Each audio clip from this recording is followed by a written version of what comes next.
First of our features today, the Heineken 3 Stan Fox Stakes 1500. Group 2, mounting out brought to you by... They're often racing the Mystery Guy last out with Akihiro, and it's a real clump other than that. Wide out Moradin going forward together with Brigantine, and Coteal is right there. Up on the inside is Coast Watch and Halal right behind that leading division, and a gap back in the field now to the Mystery. Last 6 off the lead. So one of the roughies makes the running at the 800 metres. Moradin by a length on Coteal, who's travelling really well up into second. Brigantine onto its back on the outside of Coast Watch. Further back to Halal, the Mystery Guy, and Akihiro the last one. 600 metres to run. It's Moradin in front by a half length now. To Coteal the outside. Now Coast Watch locked up on the inside of Brigantine, and Halal's pulling out as they straighten up. And Moradin swings in front of Coteal. Brigantine 3 out, Halal 4 out, and further back to Coast Watch, who needs a little bit of room and is being roused along as Coteal races to a narrow lead. Coast Watch gets the inside run now from Halal. They've got to Brigantine. It's Halal on the outside and Coast Watch. Halal wide out. Coast Watch the inside. Nose and nose here. Halal might be doing better. Yes, Halal wins the Stan Fox. Halal beat the favourite Coast Watch, and Brigantine third. Coteal stopped the last little bit and missed the top 3. Then Akihiro from Moradin. The Mystery Guy was last home. Halal breaks back into the winners list. He won a 2-year. 5 is the Polytrack Roman Consul Stakes, 1,200 metres, another Group 2 for the 3-year-olds. And this mounting out is brought to you by... This campaign. Of the others, I think King of Sparta looks in great... You should get way through the day. He's got some great rides to come, but he hasn't cracked it yet, but that won't faze him here. I give him an ounce of luck. I think his unbeaten record at Randwick here may stay unbeaten. The gates open, they're off. He jumped okay, Paolele. Tri-State was fast into stride together with Sword of State, and getting right up on the inside in the early stages. A very fine red is having a pop for the lead. Mimosa's taken back to third, then Paolele gets up on the outside of O President. A gap back to from Sword of State, and Tri-State caught 3 wide. They're followed by Mimosa's 4. Paolele deeper out, followed by O President. Being reined along a long way from home. Then came Gleneagles from King of Sparta, and overpasses the last one. 500 metres to run. A very fine red, and Sword of State joint leaders around the turn. Tri-State lost a half length there. Paolele has to come off its heels, followed by Mimosas. Gleneagles gets going. King of Sparta in tight room. Down to the 300. Paolele moved after Sword of State. Then came Gleneagles and King of Sparta working into the clear. Paolele got a length and a half clear. King of Sparta, Gleneagles fighting out the minors. Paolele clearing the Roman Consul. Too good. Gleneagles grabs second in front of King of Sparta. Overpass at big odds. A hard finishing 4th at the end. Then Sword of State, followed by a very fine red, and a gap back to Mimosas, O President, and Tri-State. Will they pick him? Will they pick him in the Everest in 7 days' time? This cracked youngster, Paolele, and they've got the old-timer Trekking, who's been to the Everest before. I wonder if they regret a decision not running Bivouac as a 3-year-old in an Everest. Would they make the same mistake again? Or what do you reckon they'll do? I don't know what they'll do, because they're traditionalists. They chase black type, which is stupid. When you've got a chance of winning an Everest, look at Yes, Yes, Yes. His book was full in 5 minutes. Didn't have to advertise him. And didn't have to advertise him at all. But he's a good colt. He's 4 for 4 at Randwick, wet, dry, stalking. Classic Legend keeps firming, and he hasn't raced. It's off the back of trials. He's $4. If he puts up the same performance as he did last year, he wins the race, doesn't he, Ronnie? Yes. Another feature race coming up worth $500,000. This is the Silver Eagle, a lead up to the Golden Eagle worth $7.5 million on October 30 at Rosehill Gardens. First, second and third, exempt from ballot, into the big one. In exactly the same basket as him. He's also taken a lot of improvement from that first up performance. But I'm with Lizzie here, 11, 14, 8 and 4. I think he'll run much better here, Equation, and probably getting out to a backable price again now at the 850. So happy to be with him. The field then to Blondo gives away a pretty big start. Amy's Boy's off the track. Prime Star wedged away on the rail. So it's Triple Ace in front from Tremonto. Vangelic in a trailing spot today. Then came Ellsberg, the Exo Boom. Count de Rupee out deep. High Supremacy trying to pinch ground along the inside. Prime Star right on his coattails. Equation in a tricky spot. Hello, there's trouble here around the turn. There's been a right kerfuffle. And Count de Rupee got to the Tremonto, got to the lead briefly, but now Ellsberg and Count de Rupee down the outside, and Aim's going for a gap between them. Count de Rupee the outside from Ellsberg. Aim going through the middle.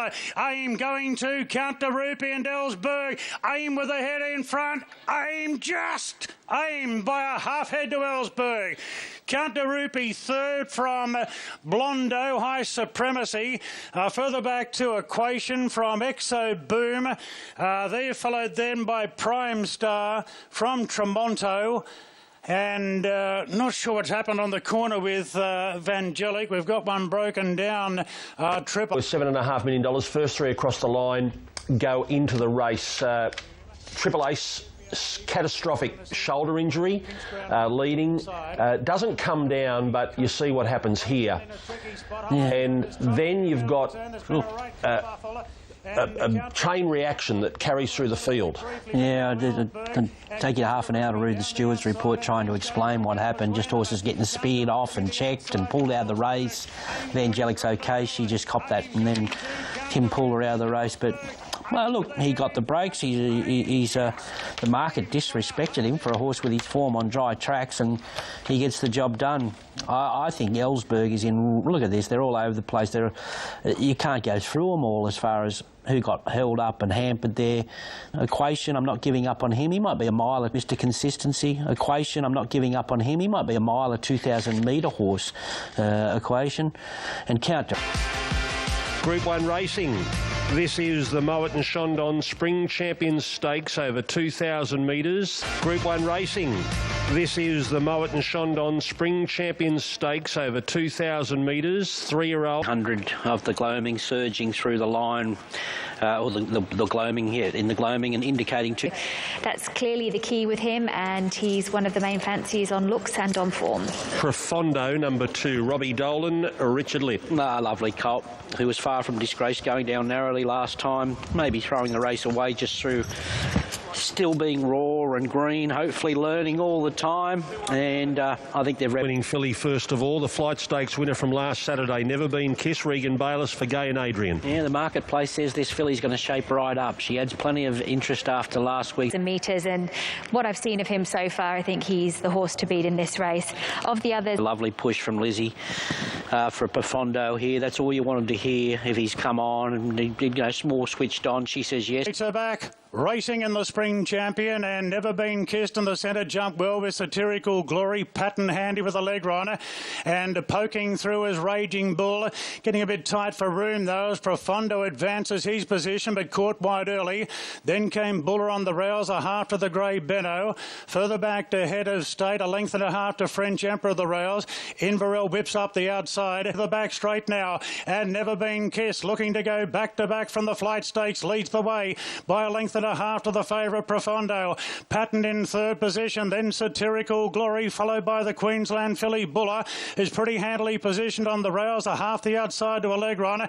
They're followed then by Benno from Raging Bull. Head of State now be giving the favourite at least 8 lengths going past the 800 metres. French Emperor races side by side with him in similar colours. Then came Inverell and Clyde's last of all. They've got 600 metres to run. Never Been Kissed, 3/4 to Profondo. Alegron's pulling out 3 wide. Then Patton from Satirical Glory, Raging Bull. Further back to Buller from Benno. Head of State stands them a big start and in a very tricky spot as they straighten up. And Profondo topping the rise, races to the lead.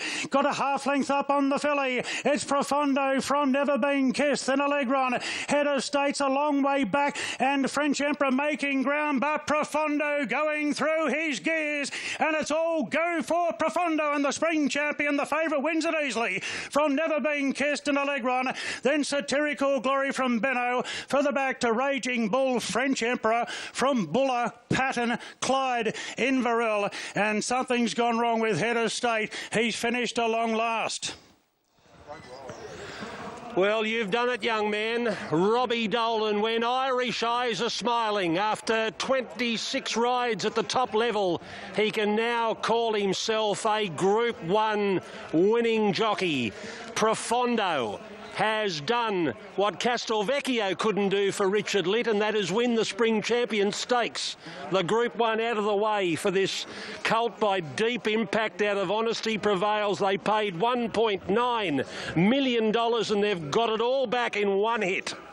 Oh, wow, Profondo Amore, he is a beauty.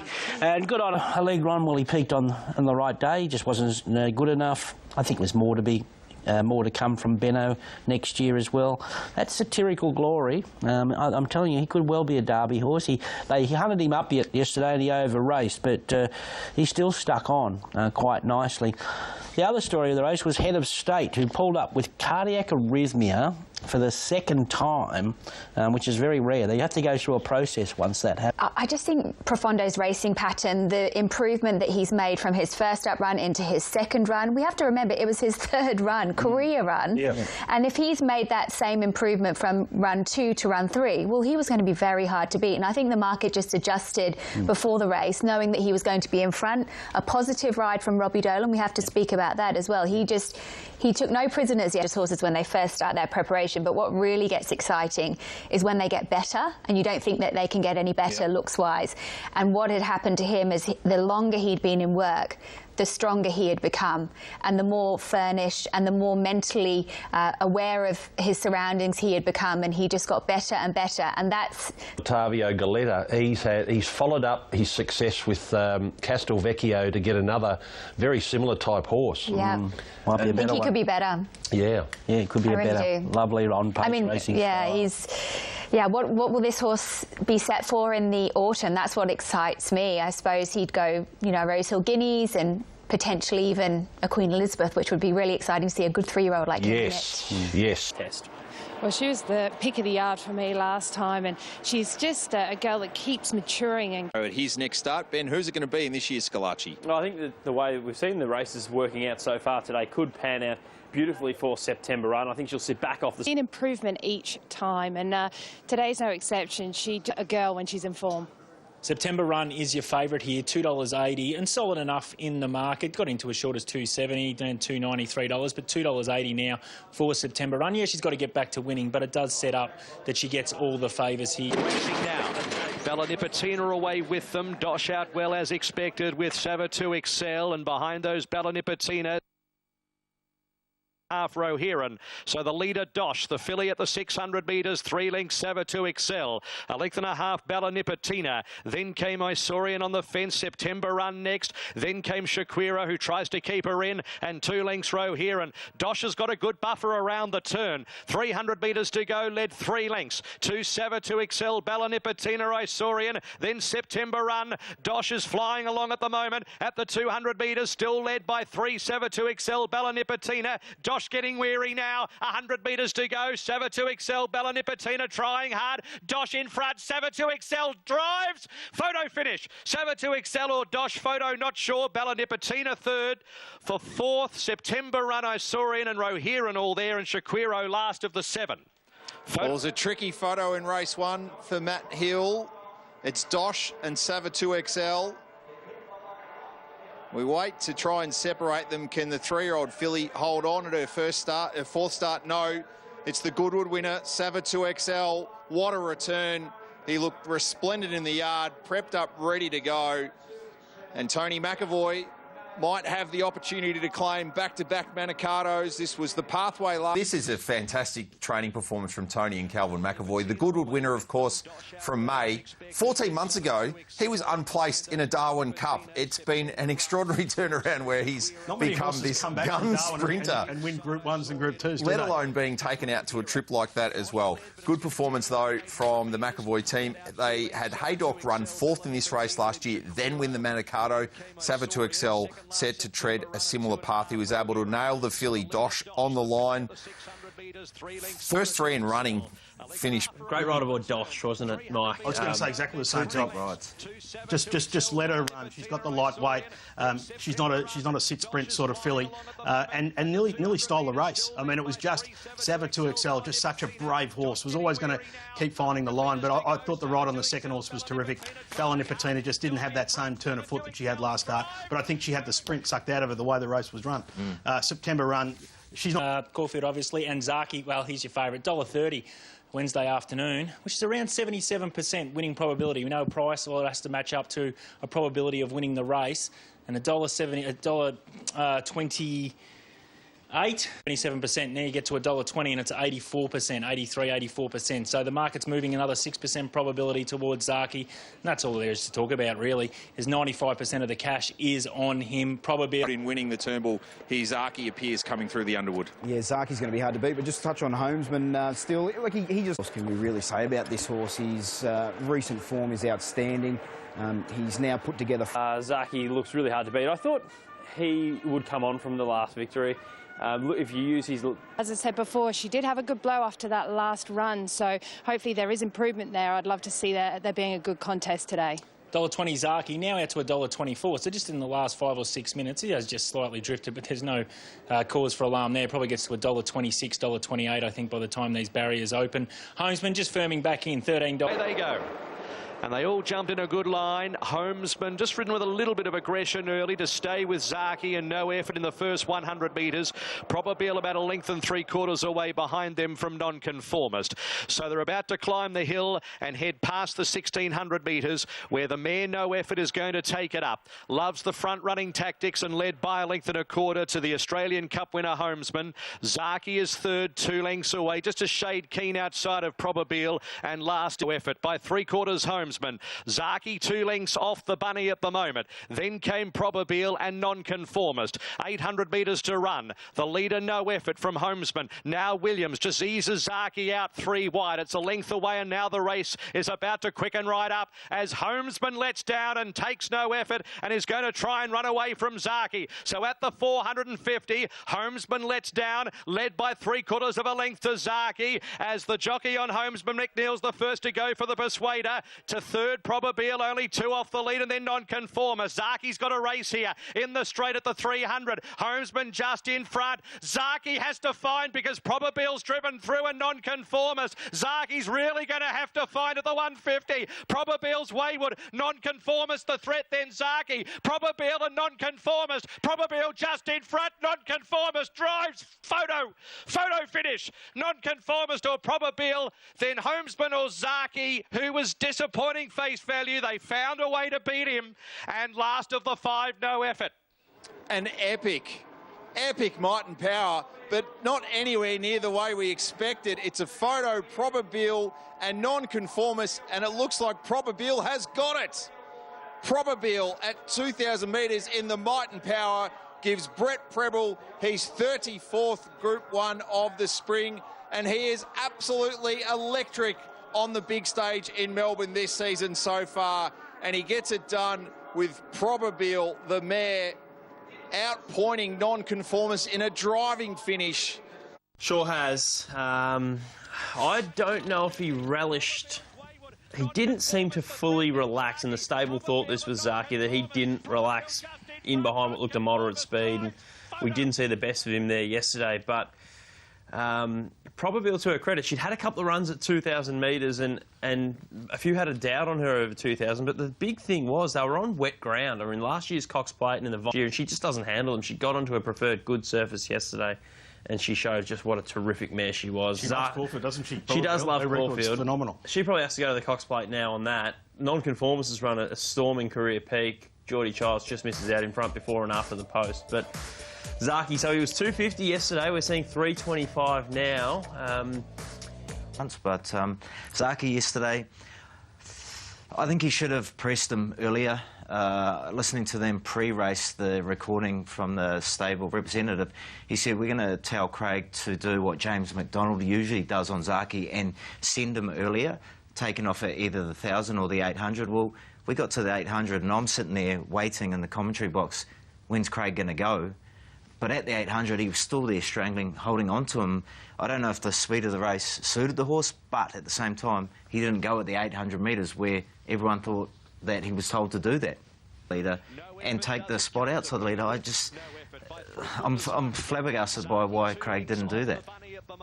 Then came Probabeel and non-con race here in the straight at the 300. Homesman just in front. Zaki has to find because Probabeel's driven through a non-conformist. Zaki's really going to have to find at the 150. Probabeel's wayward. Non-conformist the threat, then Zaki. Probabeel and non-conformist. Probabeel just in front. Non-conformist drives. Photo finish. Michael, you've got to credit Jai McNeil. He was prepared to pretty much throw himself on the bomb there with Homesman at the 650 and to the outside looking at Geordie, who did an outstanding job on non-conformist. He goes to a Caulfield Cup with 51.5 kilos. He does, and if he runs 2400, then he's in the mix. That's got to be the question mark, doesn't it? That's the huge question mark. Yeah, I think he's a very good 2,000 He's going better than ever this preparation, though. He's been perfectly placed. And no surprise to see Graham Begg getting peaking at the right time. He's just a fantastic trainer. Run the 43rd fastest last 800 of the day, so they've gone moderate to the 800 metres.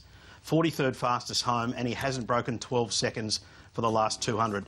You've got to have a huge question mark on Zaki after that run. Oh, you do? He may be able to bounce back, but... I have this debate, and I think he can bounce back, but it's not like we're getting $5 or $6 to find out. Maybe on the day we will, and then all of a sudden you could start thinking about having him as a bet. But at 350, he's a really vulnerable favourite. Yeah. And what I think this race has proven is that if you've got a ticket on Gold Trip or State of Rest at a big price, the internationals, you're looking pretty good, because I think this race is now setting up big time for the two internationals. I think they're serious horses, and... As we strive to unearth the finest, best, most distinguished and powerful. The Caulfield Guineas looms before us, an advertisement for the thoroughbred. From 1881, the been absolutely gapped from a market perspective. Mr Mozart's next best, 14 out to 16, but it's going to continue to drift. In terms of what the market's going to do, well, it just is absolutely loving the Golden Rose, those top three, but in particular Animo, solid in the market, $2.30. It's going to be 1,600 metres at Group 1 level for the 3-year-olds, worth $2 million. What a glittering... Damien Oliver's won this race once. It was in 1990, would you believe, aboard Centro, and he's going to have the job from a wide draw. Fair to say he's grown up a little bit since I saw him 12 months ago on Debutante Stakes. He was a soft winner first up. I think he was beaten by the pattern in the goal. The horse looks set to peak third up. He deserves favouritism in the race. I suppose... His double will try and give Anthony and Sam Friedman their second guineas in 3 years. Yeah, he hit the line in the fastest last 200 metres of the Golden Rose from a long, long way back. He's been a horse to me. These two at the top of the betting, Animo and Artorias, have a class edge over their opposition, and I prefer stakes. I think this is a great opportunity for Animo to put his claim forward as the best 3-year-old colt of his generation. He was a little bit left field again. I seem to be doing that pretty much all day, but Captivant really caught my eye, not only in the parade ring here, but in the pre-parade. It's been a great betting race, and the top two have really stood out from the rest from a market perspective. Animo now into $2.20, so bet $2.80 this morning when Insider Trading was on, now $2.20, and that might not last either. This has been a really good go. They're just trusting the Golden Rose. And away they go, and Artorias missed it a couple of lengths, usually gets back, but was slow today. Alpine Edge jumped well and led straight away by a length Zarel, and then Tiger of Malay. Mr Mozart, Giannis make up ground early, then Lightsaber, Hitotsu, Knightstown, Daily Bugle, Captivant, a length and a half River Plate, and then came Animo, who has 4 behind him, 3 wide. Third last Artorias, and then came Forgot You, and 2 lengths wide, and has the back of Mr Mozart.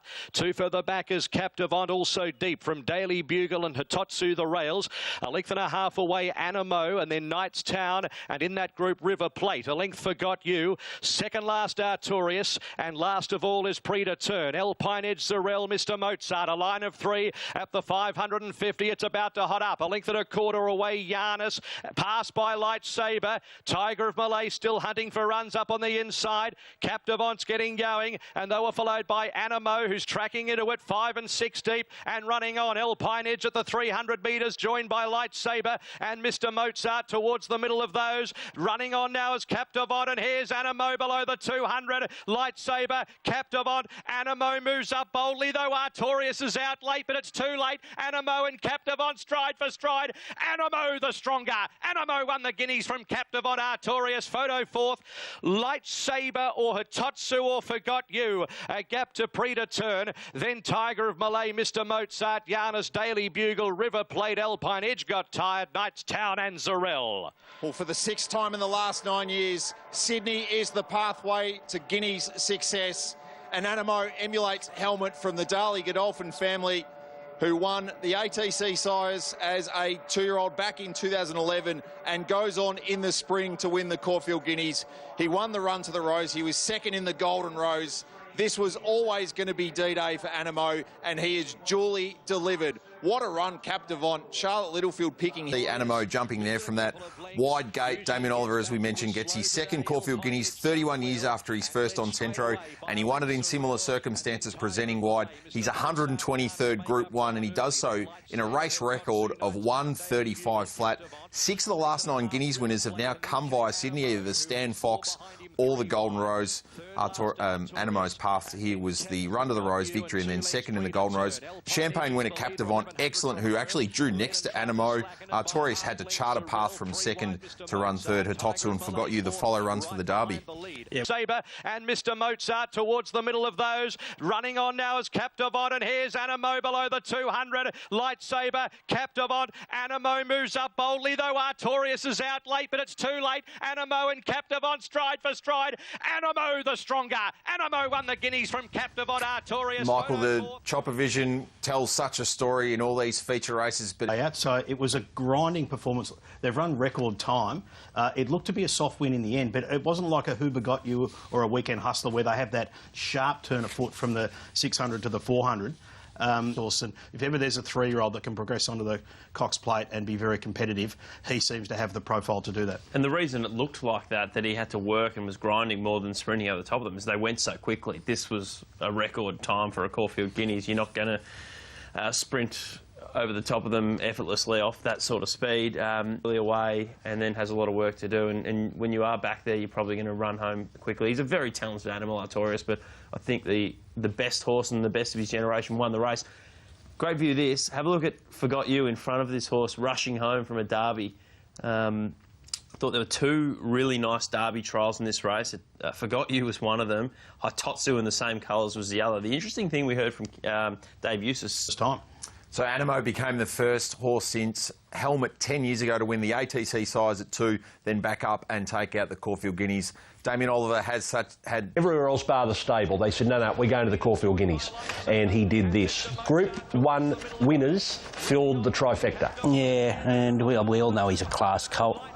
He gets the job done. Oliver at his brilliant best all day yesterday, I must say. He's riding with so much confidence. Captivon was gallant in defeat, and it's twice he's been to the mile now. He wins the Group 1, the Champagne Stakes, and just gets nutted out by a pretty good colt there. And Artorias did his thing. He just got no gate speed and was sensational again late. So what do they do with these horses? I would run all of them nearly in a Cox Plate if they're still in it. I think it's the year for these 3-year-olds. Those 3 past the line. Even Artorias, they're saying, freshen up for the Coolmore. I'd be tempted by Cox Plate if he was in it. I don't even know he's in it. Well, Zaki changed things yesterday, didn't he? Well, probably did. He probably did. But pretty strong race, that one. The 3 100 metres. I'm Thunderstruck is your favourite at $2.90 with Bet365. Elephant on the second line of betting at $4.40, and then you get down to Superstorm at $9.50 and Dice Roll at $10 with Tofane. They're at $11. What a race it's going to be. The Highland Race Colours 2-rack handicap, and we just had... He would have won the Rupert Clark if he wasn't turned sideways when he copped a significant bump at the top of the straight. Because he didn't win, he stays on 52 kilos. He meets the winner 3.5 kilos better, the runner-up 1.5 kilos better. He's arguably better suited up to 1600 than either of those horses are, and might have rise in the weights now. That's the knock. I'm with the favourite as well. I'm Thunderstruck. Should be extremely hard to beat. I think Elephant is obvious the danger and may have a map advantage. Is actually Tofane. She's the top weight, but she looks sensational today. Look, she's come a long way from... Strikes 5 or 6 minutes of betting for the favourite. I'm Thunderstruck. Continued support there for Elephant around that 440, 460. So, yeah, as we spoke about, that's the speed map horse for this race. Dice Roll's the one in the last 15 minutes that, to be honest, has been heavily supported. $11 now into $7 with us at Sportsbet. Now, ready to run. Gates back, and they're racing in the Toorak. So You Assume out past the middle, fires out with also Dice Roll. Second slip not far away. Luna Fox from the deep charges over 2, and Tefane's in the top 4, followed by Elephant. I'm Thunderstruck's off the rails between horses, and 4 off the lead, about 2 lengths Embolism. Then came Sierra Sue is last in the Toorak, 800 metres to run. Second slip the leader, fills up the lungs, led 3/4 of a length to a length now. So You Assume, Tefane, Luna Fox, 2 lengths Elephant, and then Dice Roll. Further back Embolism. I'm Thunderstruck, about to get going here, about to extricate 3 wide and 5 off the lead from Quantum Mechanic. Then Superstorm, Irish Flame, and under pressure Sierra Sue up to the corner. Second slip just in front at the 400 from So You Assume. Then Luna Fox, Tefane needs it out. Now I'm Thunderstruck's run up behind that wall. Elephant, it's outside. Then came Embolism as they reached the 250. So You Assume from Luna Fox. I'm Thunderstruck got out. Then Embolism, they're across the track. Tefane's bursting through at the 100. Tefane, I'm Thunderstruck, stride for stride. I'm Thunderstruck finishes hard, gets a neck in front and won the Toorak. I'm Thunderstruck from Tefane, Superstorm late. Quantum Mechanic in a photo for 4th with Embolism. Then Luna Fox, second slip from Elephant. Behind them, So You Assume, Irish Flame, Dice Roll, and a long last Sierra Sue. It's Mick Price and Michael Kent Jr. who love when a plan comes together, and it's now 7 of the last 11 Toorak winners coming via the Rupert Clark.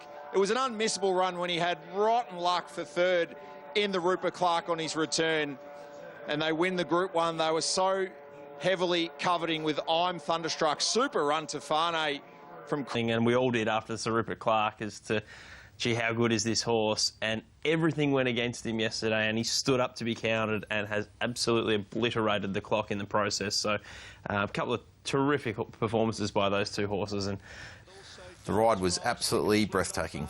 Outstanding. Best ride I've seen for a long, long time, and probably the best ride I've seen in the Group 1 for a long, long time. But that's what you expect on the big days and the big races. Fox, I'm Thunderstruck got out. Then Embolism, they're across the track. Tefane's bursting through at the 100. Tefane, I'm Thunderstruck, stride for stride. I'm Thunderstruck finishes hard, gets a neck in front and won the Toorak. I'm Thunderstruck from Tefane, Superstorm late. So 7 of the last 11 out of the Rupert Clark. Michael, talk us through the overhead of Joe McNeil's ride. So try and stay one off, then he's thought, I'll go to the fence, and then Damien Lane's gone, I'll go up outside him and then get to one off outside Dice Roll. But then when he's done that, Jai McNeil's seen Damien Lane and said, no, you're not getting me to the fence, I'm staying one off. So if you let it play on here and you go here, and then there's a squeeze just there. Wow. You stop there, you look at the jockey. He's got here, he's still one off the fence, and then got Damien Lane's keeping him tight. Then Dice Rolls, if you stop it there, Dice Rolls come off. There was a stride just before that. Dice Rolls come off, and Elephant's trying to keep him hemmed in. So there's so much courage and determination. There was a run because he took it. That's what I mean. He's made his run because he's kept his head in there, and he's taken. What I liked from Jai, he's got on a horse I'm Thunderstruck, as we always know, wants to lay in. Jai's trying to get him out off the heels of Luna Fox. Here he's come out, you see him in his right hand, he's bumped into Elephant there, he's come off, he's given his horse clear air, and as we know what happened from here on, he was strong through the line. He was probably a touch fortunate that Elephant wasn't travelling well enough to keep him in the pocket.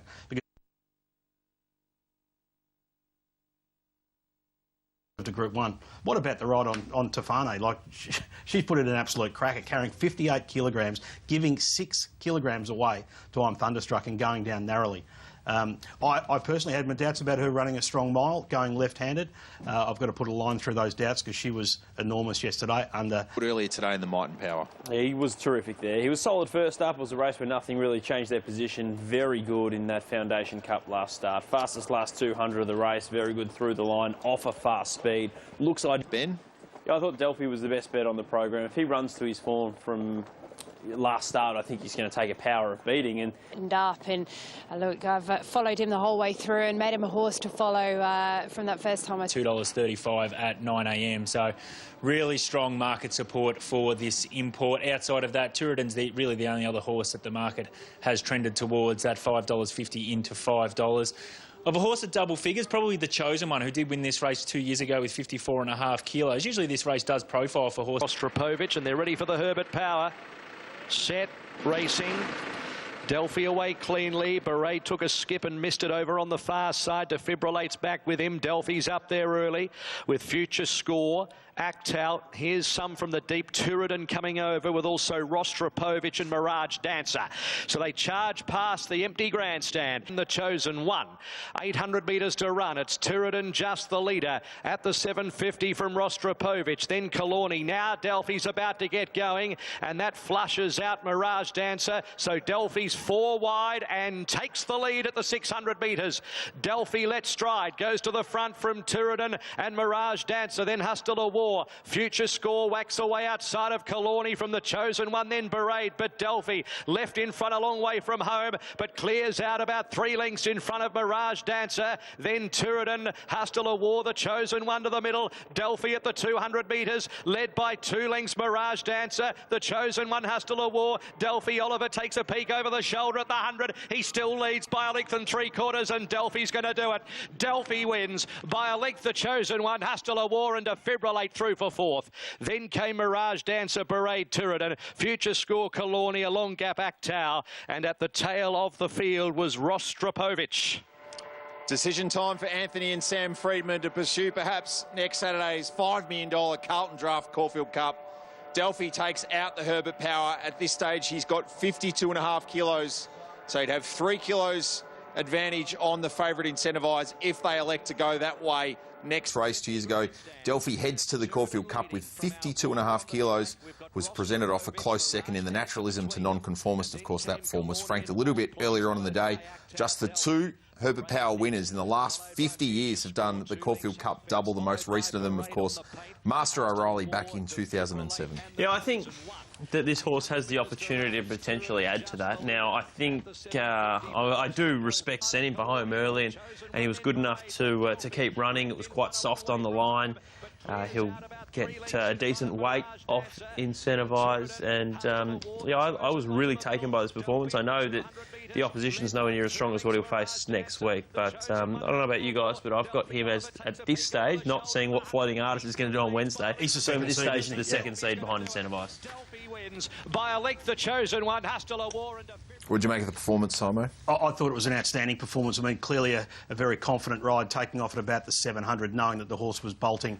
He sustained a long run for home and kept on running through the line. The last 200 run in 11.7 seconds. So he's run half a second faster than Zaki in his last 200 metres and eased down. I thought the Chosen One, from a Caulfield Cup perspective, the Baker Forsman yard, always have the horses peaking for Caulfield Cup Day.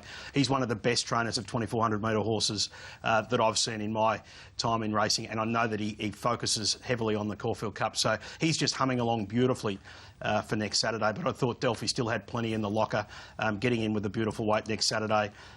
He's coming up again. I'm disappointed by the weight scale, like that we don't have a genuine top. But that's weight. a function of the top weights not accepting for the race. Yeah, no doubt, and that's probably because they've all been scared off. to win his way into Saturday's Caulfield Cup here via the Coonji at Group 3 level over 200 metres. Floating Artist, $1 metre winner in the Adrian Knox. To 3 Floating Artist, who has a stranglehold. No prizes for guessing who you're with. Yeah, I see no reason to not be with the favourite here, and not at all shocked that there's been a significant market push. From his last run, Connections thought he'd need the run. Floating Artist, currently $1.60 with our good friends at Bet365. They're ready and away they go. Constantinople jumped away well with Secret Blaze, Floating Artist and Zaydani the inside. Hard to find an early leader. Wentwood drops back to the tail of the field.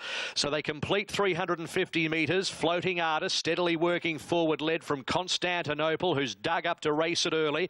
With Secret Blaze, Floating Artist really stacked them up to the side of the course at the 800 metres. Just had a margin here from Secret Blaze, and then Sherwood Forest a length away third. Constantinople outside of Zaydani, and then Papalino. WT Duis Wentwood last.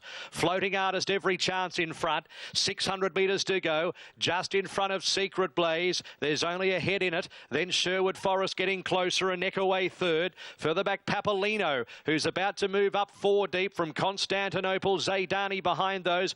Duis has the back of Papalino. WT rides the fence. fence last, Wentwood. Floating Artist held together in the straight at the 250. Nugent about to call upon it now from Secret Blaze. Then Papalino. Jewis is running on. Floating Artist kicked at the 150. Jewis and Wentwood. Floating Artist has to find. Jewis moves up with Wentwood. It's going to be close. Jewis lifts in the middle. Jewis has won it from Wentwood and Floating Artist, who look to have every possible, from Zaydani Papalino, Secret Blaze WT, and behind those horses then was Constantinople and Sherwood Forest. Jewis announces herself as a genuine contender for Saturday's $5 million Carlton Draft Caulfield Cup with a tune-up victory in the Coonji.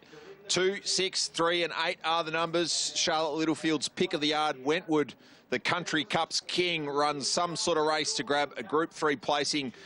Walker, it looks quite obvious that Profiteer will lead this race. How do you see it unfolding for John McNeil in the first half? Their generation. Let's get to Matt Hill for his thoughts. Their generation. Let's get to Matt Hill for his thoughts ahead of the Blue Sapphire Stakes. Yeah. The fence and last Cardinal Gem. Profiteer burnt them off at the 750. Led ran via Scissor Step, a length Extreme Warrior prowling. Then our deeper Minsk Moment in 6th place from Port Louis Growl and 2 lengths Cardinal Gem. Profiteer as they reach the 550. Contained today, importantly. 3/4 of a length ran via Scissor Step, then Extreme Warrior. Minsk Moment 4 off the lead around the corner. And back behind those prowling niggled at from Growl, Port Louis Cardinal Gem. It's Profiteer around the turn. Stoked up at the 300 metres, led by 2 lengths Extreme Warrior off its back, then Scissor Step and Ranveer from Minsk Moment. Profiteer has a challenger. Extreme Warrior below the 200 runs straight past it. Extreme Warrior claims Profiteer and draws on by, and this is going to be a demolition. Extreme Warrior for Zach Spain has won it over 3 lengths Profiteer. Minsk Moment up for 3rd. For 4th, we've got Growl or Scissor Step, followed then in the field by Cardinal Gem, prowling Port Louis, and Ranveer was last. Well, it was a $160,000 Gold Coast Magic Millions purchase last year. He's worth all that and more right now. Extreme Warrior in the Rosemont colours. It's a Quinella for the Price Kent yard. 9, 1, 8, 3 are the numbers, but that was a space. 3 are the numbers, but that was a space job in the end. Absolutely dominant, bouncing off the kill. The Zuzarella is our $4.40 favourite, taking over from Hinged, who looked to have had the advantage in the market leading into the race. Certainly has been back strongly since final field was declared, but there's not much of a margin there, as you can see, $4.54. Zuzarella at this stage holding favouritism for the 1,000 guineas. Billy on top. I'm having a good bet on Hinged. Zuzarella, the main danger, then down to Barbara and his loose. Completely starstruck in the parade ring before I talked about her, and I'm still starstruck. Look, I hope she runs really well. Stage is Hinged from the Chris Waller team, and the way the betting is trending, it looks like she's going to start a clear-cut favourite over Zuzarella, who was trimming up. Set. The $1 million 1,000 guineas for the 3-year-old fillies. Signal and racing at the 1,600. Zuzarella away fairly with Heresy and Cuban Lincoln. Barbara's also rousted forward. Akira's not far away. Speed out wide. Queen of Dubai's looking to cross over as well. So almost 6 across the track after 250. Swift Witness is also joining in out 5 and 6 wide as they reach. Then Cuban Lincoln next in the field. Out deeper is Hinge 3 wide. Heresy the fence. Then Bonza Perla, Literary Magnate. Zuzarella's got back to 4th last. Fortunate Kiss as well back in the field with Elusive Express and Yearning. Queen of Dubai to the side at the 900. Led out clearly by 2 lengths to Swift Witness. A couple of lengths Barbara and Akira. Then came Hinged, who's 5th out 3 wide. Heresy the fence, then Cuban Link, Bonza Perla. A length away Literary Magnate, who's just beyond centre field from Fortunate Kiss. Zuzarella has 9 or 10 to make up from Elusive Express and Yearning. Queen of Dubai comes up to the turn at the 400 metres in front, a length and a quarter. Swift Witness who battles on. Then Akira, Barbara to the inside under the whip. Heresy needs an out badly. Almost checked onto heels there. Then Bonza Perla running on, followed by Hinged, passed by Elusive Express. Queen of Dubai at the 200. Bonza Perla giving strong chase. Fortunate Kiss runs up behind them. Elusive Express and Yearning right down the outskirts. At the 100, Elusive Express grabbed by Yearning from last. Yearning takes the lead from Elusive Express, and Yearning won the 1,000 guineas by a length. Elusive Express second from Barb Raider, then Fortunate Kiss, and behind those horses, Hinged, and out wider on the track, Literary Magnate. Queen of Dubai got tied, so too Barb Raider, Akira, Cuban Link. Zuzarella was never in it, followed by Heresy, who had no luck. Bonza Perla pulls up quickly, finished a lot closer, and at the tail of the field was Swift Witness. An upset in the 1,000 guineas. Damien Thornton's got his second Group 1 winner, and he puts Yearning in the 1,000 guineas alongside his first aboard Toffee Tongue in last year's Schweppes Oaks. There's something about the naming rights for Damien Thornton. 9, 3, 10 and 13 are the numbers. The stories are Elusive Express ran enormously well for the Freedman camp. Jai McNeil just about grabbing his second Group 1 of the Caulfield Cup Carnival so far. The story looked like it was just about ready to unfold for Jason Maskill and Kevin Corsons with Bonza Perla, but she was out of petrol late. Barb Raider was just motoring in behind the entire way. A very good VRC Oaks trial there for Jerome Hunter and Craig Williams, and Fortunate Kiss runs in a fourth for Daniel Bowman. But the story is Yearning second in the manifold. She turns the tables on Elusive Express in the big one. Yulong Craven Plate is coming up. Darren, you'd swear there was 40,000 coming up. Darren, you'd swear there was 40,000 people here today. Oh, when they're off and racing now. And a level line out. Shared Ambition Jump Well. Lions Roar pretty handy on the fence, and Think It Over being sent forward. Margaret Park in the fourth, then Yonkers and Skylab's the last one. At the moment, Lions Roar in front by a half length to Shared Ambition, and Think It Over's in a 3-wide position. And Nash looks to be having a think about what the next plan is. He's going to ease back now and Think It Over. Still last of all. 800 metres to run. Lions Roar in front here by a long neck. 2 Shared Ambition just getting a little bit closer. A length further back to Think It Over. Nash still sitting pretty quietly on the favourite. Then came Yonkers from Bargain, who's getting right up on the coattails of the favourite approaching the bend. And Skylab is last of all. So it's Lions Roar in front. McDonald getting to work now on Shared Ambition on the outside as they straighten up. Lions Roar's going okay here from Shared Ambition. Then Think It Over being felt for. Skylab's coming down the outside. Lions Roar in front. Think It Over went to second. Shared Ambition didn't find a great deal. And Skylab making ground. But Think It Over rests the lead now inside the 100 metres and is drawing clear for an emphatic victory in the Craven Plate. The odds-on favourite, Think It Over by 2.5. Skylab grabs second in front of Lions Roar. Shared Ambition clung on to fourth in front of Bargain. And Yonkers drifted out to finish last. Oh, isn't he a great horse? Think It Over. You think of the Great Horford Hill Stakes and now a Craven Plate. They're pretty good ones. And he's getting they're pretty good ones. And he's getting the job done now as an odds-on favourite. Used to go around at 20 to 1. Not anymore. People have woken up and test. Darren, that must have been great to call. It was very good fun, I have to say, Greg. Randwick is back now. The crowd really lifted. Great race coming up here. I've been really happy with the way Sonore Fox has been trialling. I think he is absolutely flying as he gets older. He seems... Is the Mowat and Shandon Sydney Stakes Mounting Yard brought to you by Harvey. Match 4 horses and you probably still wouldn't find the winner. I'm going with Enchanted Heart on top. I thought that she paraded as well as I've seen her second up into the camp. With Brett. Race 5, first leg of the quaddie next. Race 6, gates open, they're off and race. A few horses here, I think, have got a lot better chance than we were thinking a couple of hours ago. But look, I think Kementari is going to sit off from... And the gates are back. They're off and racing. Prime Candidates jump well, looking for the lead. Louvois are now Big Paraders on the scene.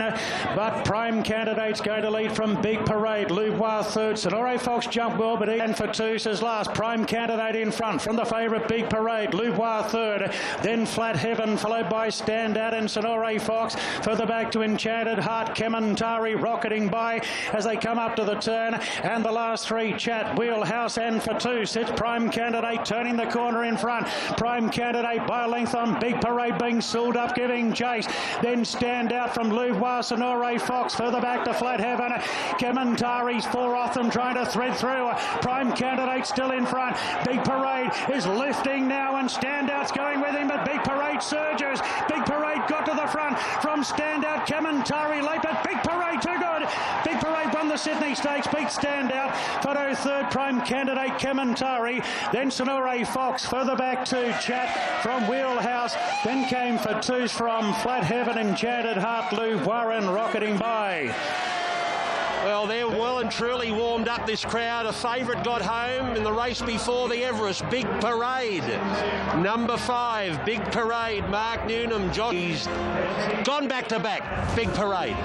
Yeah, and I think that's I was calling him gone on the point of the term when he had to chase from the 600. I thought, hello, he's giving him a feel here, and I don't... This mega-rich trophy to the chairman of the ACT, Matt McGrath, a few days ago, racing against one of John O'Shea's gallopers.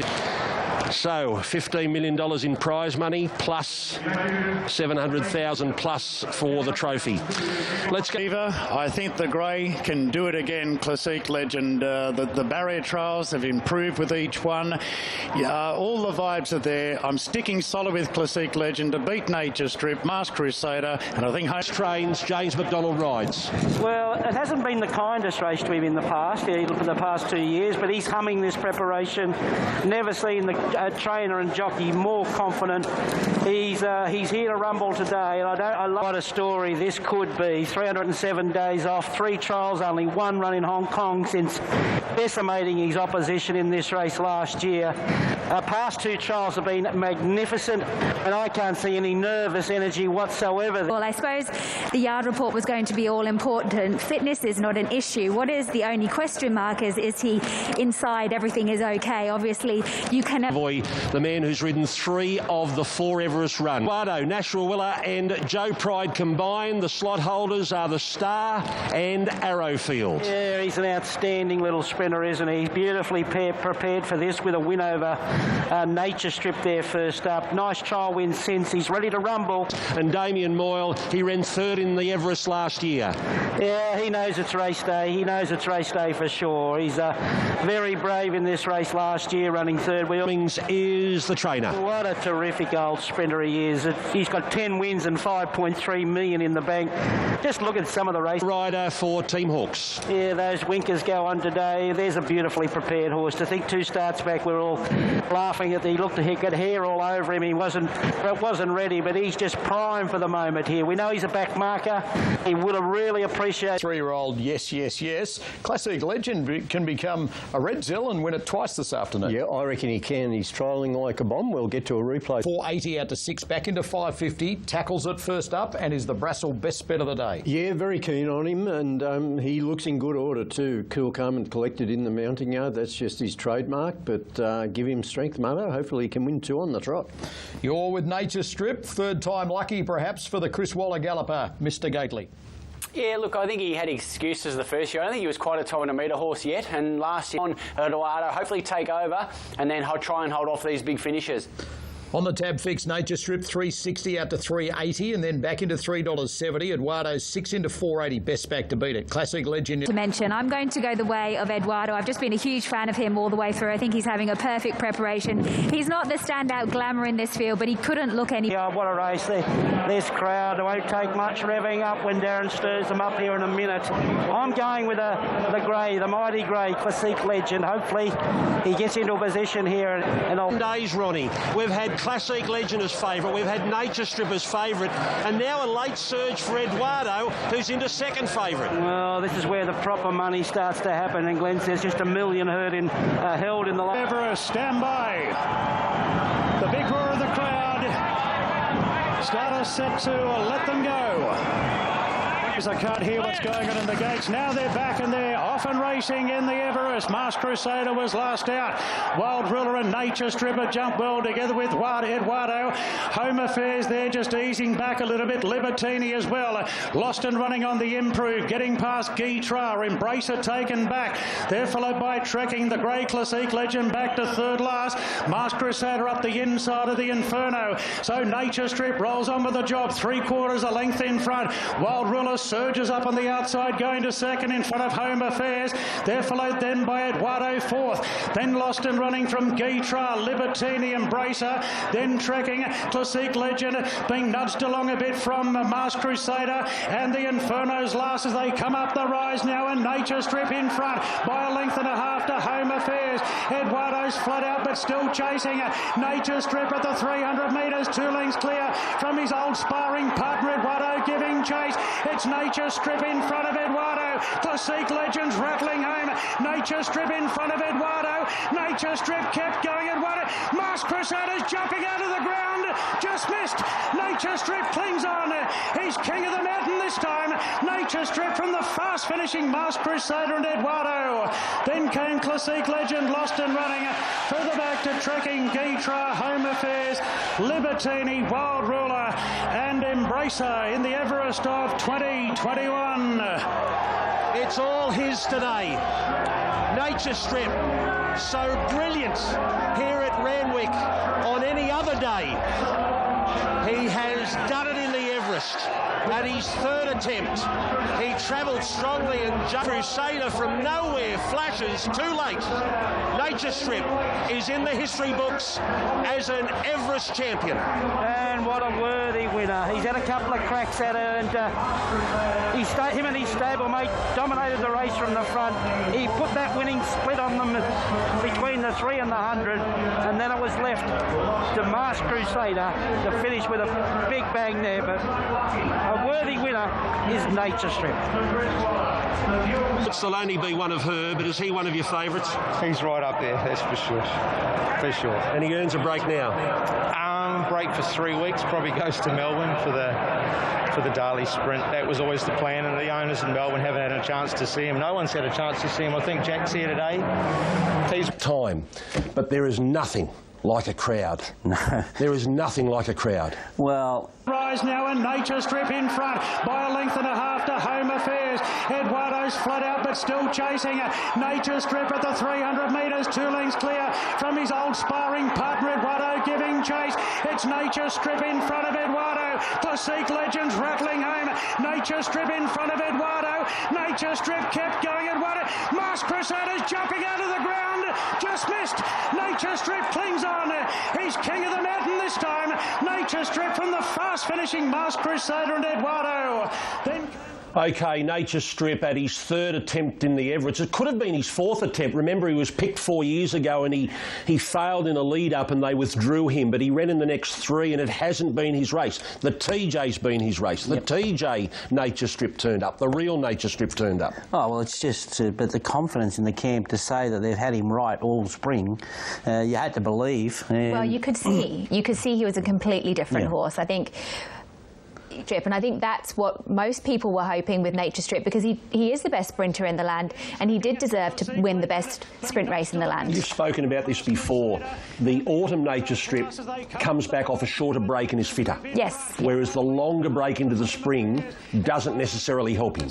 No, I don't think so. I think that he is a big horse. You can see he's a giant. He carries a lot of condition, and I think that every single run that he puts up, he puts 120% into it. So if you're a little bit underdone, it can lead you a little bit flat for your next run, and sometimes if something goes wrong in a preparation, there's no room to move. So Chris is just, he's a master. There's, you can't, it's... Master stroke, because this horse has always been he was a beautifully prepared horse yesterday. He misses the start, we know that, and then it wasn't that easy to make ground from out wide on the day. So I think Berry may have been watching the replays and knew he had to work his way through, which he did, and he just run out of time, simply as the slow start, which is part of his makeup.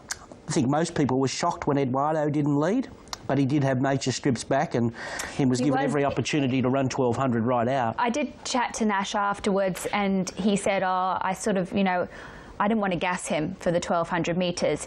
I think if you don't... No issues with the ride on him. Classique Legend was amazing, I thought. He lost the speed of the race being first up, and I thought, oh, he's out of business. But he really, for one stride there, you thought he was going to rush down the middle there, but it was just lack of a run. So I thought he ran really, really well, and Lost and Running, well, he was great running fourth. Yeah, he definitely getting back to his absolute best.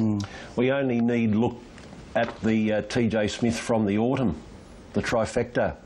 Exactly the same again, 1, 2, 3. Would you believe that? It's amazing, isn't it? They exactly the same trifecta. And, yeah, look, Chris... Running. They've got to... Oh, this is beautiful. And lost and running. They've got to be focused on this race 12 months' time. Oh, they have to. He really improved there, lost and running. He overachieved. And great to see John filling his KP. Nature Strip drew 10. J-Mac was able to take it to lead and able to hold off his often nemesis and Eduardo, and also have a look here at Masked Crusader, absolutely motoring. He was the only runner in the field to break 23 for the last 400. Nature Strip, of course, had won 2 TJ Smiths at this track and distance, but run 4th and 7th in his 2 previous Everest attempts. Lost and running 4th. Defending champ Classique Legend was 5th first up and had run the equal best 4-2 split of the race, but couldn't finish it off in the end. So super effort there. James McDonald and Nature Strip taking out the Everest. It was just a pulsating race. No, we're just looking at Masked Crusader. Missed the kick a couple of lengths. He probably would have been back there anyway. This horse, it's hard to say a horse deserves to win a race, because at the end of the day, you've got to be good enough to do it. But he has been, I'd say, the best sprinter in the world for at least the last 12 months, if not a little bit longer. I was hoping he'd win the Everest a couple of years ago. I wrote a story... in their grand final, which he did. Have they just painted... What a great race it's become. It's such a fantastic event. The betting, I just love the betting. You had 3 favourites in the 48 hours leading up to the race. At one point, Classique Legend was favourite. Then the money really came for Nature Strip Thursday, Friday. Eduardo was backed off the map late. How was the go for Eduardo? But Joe Pride yesterday morning saying, I've never had the horse better. Last year it was an afterthought going to the Everest just to get him into the race, whereas this year I could plan the horse's preparation around peaking in the Everest. So Joe Pride was super confident on radio yesterday morning. But what you say is spot on. The race is a fantastic betting medium, because a lot of these sprinters, they've got longevity. They're there from 1 year to the next. Nature Strip's now running 3 Everests. So that the familiarity of the form lines is absolutely there for the punters to dissect. We'll hopefully see a couple. By winning at $1.85 at Kyneton by 7. And, well, the ratings suggested that she is very smart. She's been working with young Verda and working... I'm going with the favourite here. I think she might be pretty smart, but I can't stop... For the Ethereal. Set, and away they go. Glint of Hope was slow and darts back to the end of the field. Mokalua jumped well with a Delamore, and also Kapalua Sunset. And there's the 100-to-1 shot. Khan's Treasure also booting up. After 250, Mokalua. Now Daisies was posted, so eventually Lane got sick of that, and he boots up on the outside and takes the lead. So to the railway side, it's Daisies off the rails, crossing eventually Mokalua, and around the outside, a Delamore's going to join in now and sit outside of Daisy. So a couple of mid-race moves. A length and a quarter, gonna dance a lot. Third, the outside of Mokalua, and Khan's Treasure 3 wide. Biscayne Bay Deeper is now pushing up. Then came Morissette, so they've chopped and changed, and as a result, Kapalua Sunset's been shuffled back to second last, passed by Stalking and Tis My Bay around her. Glint of Hope, and now the favourites last. Coming up towards the turn, 400 to go. Daisy's a Delamore. A length, Tis My Bay from Biscayne Bay. Mokalua under the whip from Glint of Hope. Kapalua Sunset's last around the bend. Daisies and a Delamore at the 300 metres sprint up by a length and a half. Tis My Bay, Glint of Hope, and behind them Mokalua. Daisies went for home. 200 metres to go. 2 lengths of Delamore, Tis My Bay, Glint of Hope. The favourite will run near enough to last. Daisies at the 100's well clear, and Daisies is going to win it. Daisies for Damien Lane, a terrific ride in the end. 1 and a length and a half, Glint of Hope and Biscayne Bay. Morissette 4th, and then Tis My Bay Stalking a Delamore. Next Mokalua. Kapalua Sunset never in it. Then came Gonna Dance a Lot and Khan's Treasure. New complete focus in on the performance of the beautifully bred Sebring filly out of Tigress Lily.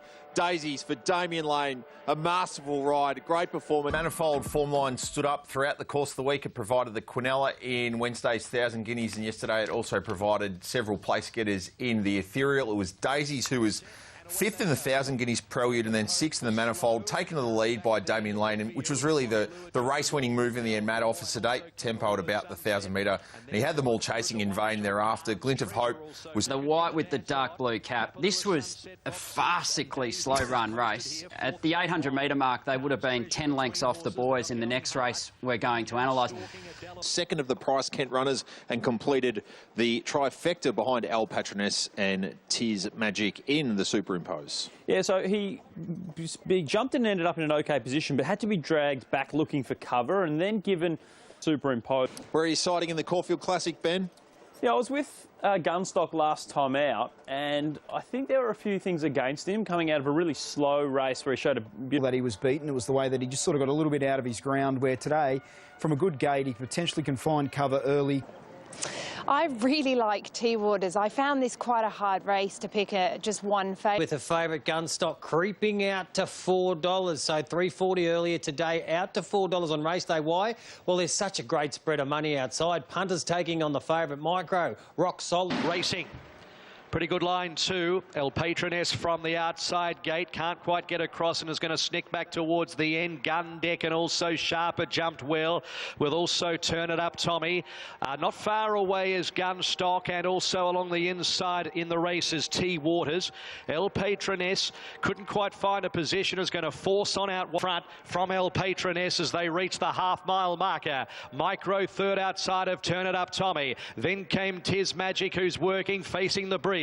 A length away to Gunstock, and then came the inside T Waters. Further back is Gundeck spotting the lead. 5 from Sebastian the Fox, given a reminder. Second last reset the Jazz. Antonio Giovanni last as El Patroness puts the foot to the floor and went to the front, approaching the corner. 400 to go. It's the filly El Patroness with Tiz Magic now, who moves up boldly, and they share the front from Micro a length away. Next T Waters, who cuts the corner. Further back in the field to the middle of the track, Gunstock running on now. El Patroness, 200 metres to go. A length and a half to Gunstock in hot pursuit. Then T Waters. El Patroness at the 150, joined by Gunstock. Gunstock surges to the lead. Gunstock from El Patroness, T Waters, and Gunstock onto the Derby. Won it well by 2 lengths. El Patroness, T Waters, then Sebastian the Fox, Tiz Magic. Next Gundeck, Antonio Giovanni. A gap Micro, and well back in the field. Reset the Jazz. Turn It Up Tommy, and Sharper last. They got it done last week in the Group 1 Toorak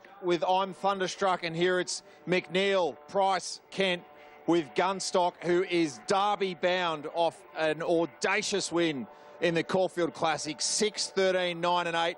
El Patroness, Brett Preble tried to put it. So if you line up El Patroness with the fillies in the ethereal and just do a really crude bit of analysis, she's gone a lot better than the fillies, because this race overall was a second quicker. But of course, if it was that simple, we'd all be hanging Van Goghs in the front hall.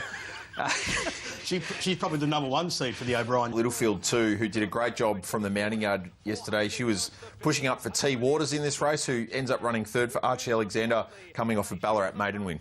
They went really hard in this race. They went 10 lengths quicker than the fillies in the previous race, and I think that also suited Gunstock as well. And as you say, John McNeil being that couple of lengths closer, and Tiz Magic ended up giving him the cart into the race around the home bend. So the way you articulated John McNeil keeping Tiz Magic wide sums it up perfectly. And I don't think the Derby will pull him up. I think he'll be even better out to 2,500. He's out as a real man, so he's going to run all day. He'll just go all day, and I reckon they're very To Michael Kent Jr., I think I listened to him prior to this horse's first up run at Cranbourne, where he said this is a genuine Derby horse.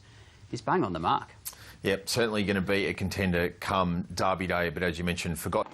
7 to run in the Lexus Tristark Stakes, of course, honouring the 1985 winner of the Caulfield. Is scratched. The first horse for us to take a look at in the yard is Colette, of course, comes via the Memsey and the Maccabi Diva. And she's in this race. She was being aimed towards the Caulfield Cup. She's in this race because she had a little setback with a hoof abscess. But the edition of the Tristark. Yeah, Colette. You're getting 220, 230 to find out. And I think you just... all with Colette too. I think she was a standout in the yard, on looks, on the way she paraded, and I don't... Colette, who are they coming for? Pride of Jenny. This has been a good go late. A flood of money for Pride of Jenny. You know, she... And they're racing. Colette just took a backward step there, and the best out clearly was Brazen Song from Ruby Street. Pride of Jenny, as expected, forces up. They were followed by Aidensfield deep. Then came the outside, settling down Nimalee. Then came Steinem getting going 3 wide, and Colette last.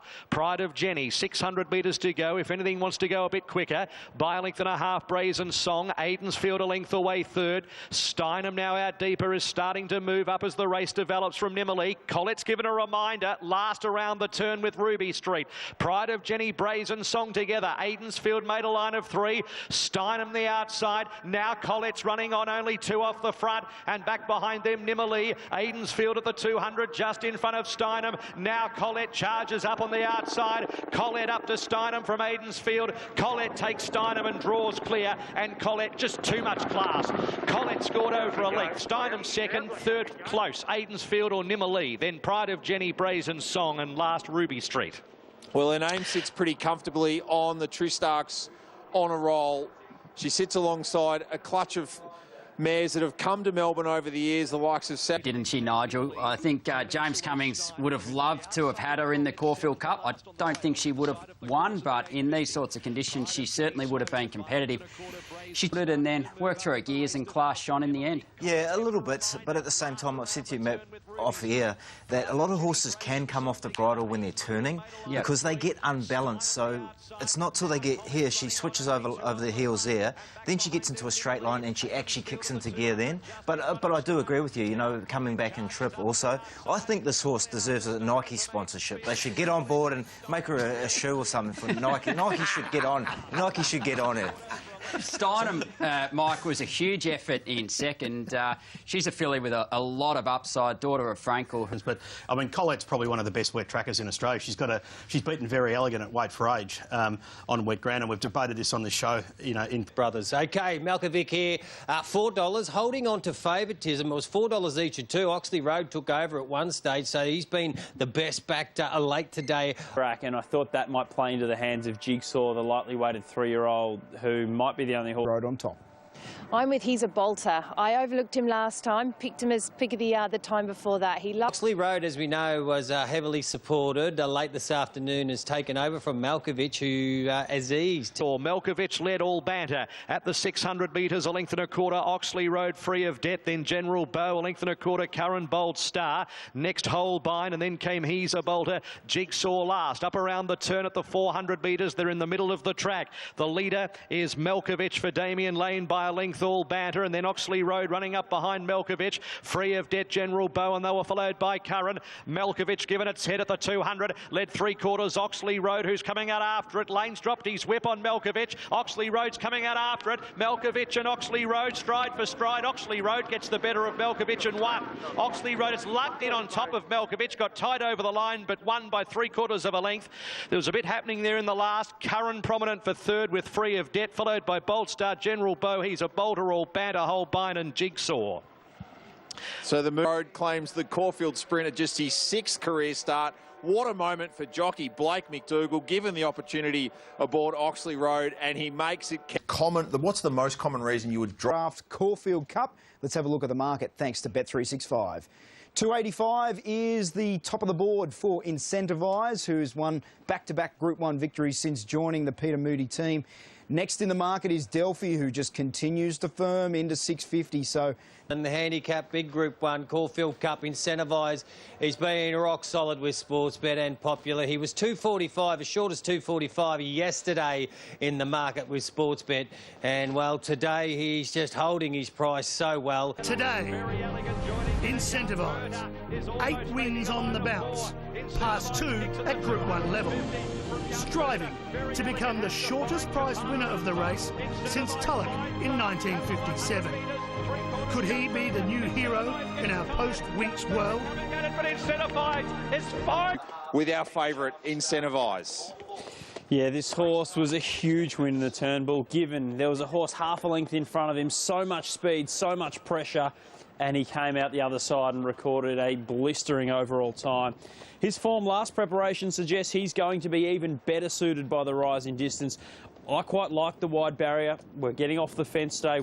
Century, Master O'Reilly, the last in 2007 to win the Herbert Power, back up and take out the 2,400 metre feature. There's a case to be made that he should have won the MRC Foundation Cup. He fell just short behind non-conformist. That form was terrific through the Might and Power Stakes. And then Delphi... And I think he's ideally suited here, third up by the rise in distance. He's a progressive stayer. He's always looked very promising. Scurry, your numbers for the 2021 $5 million Carlton Draft Caulfield Cup. I think we might see something potentially pretty special here with Incentivise.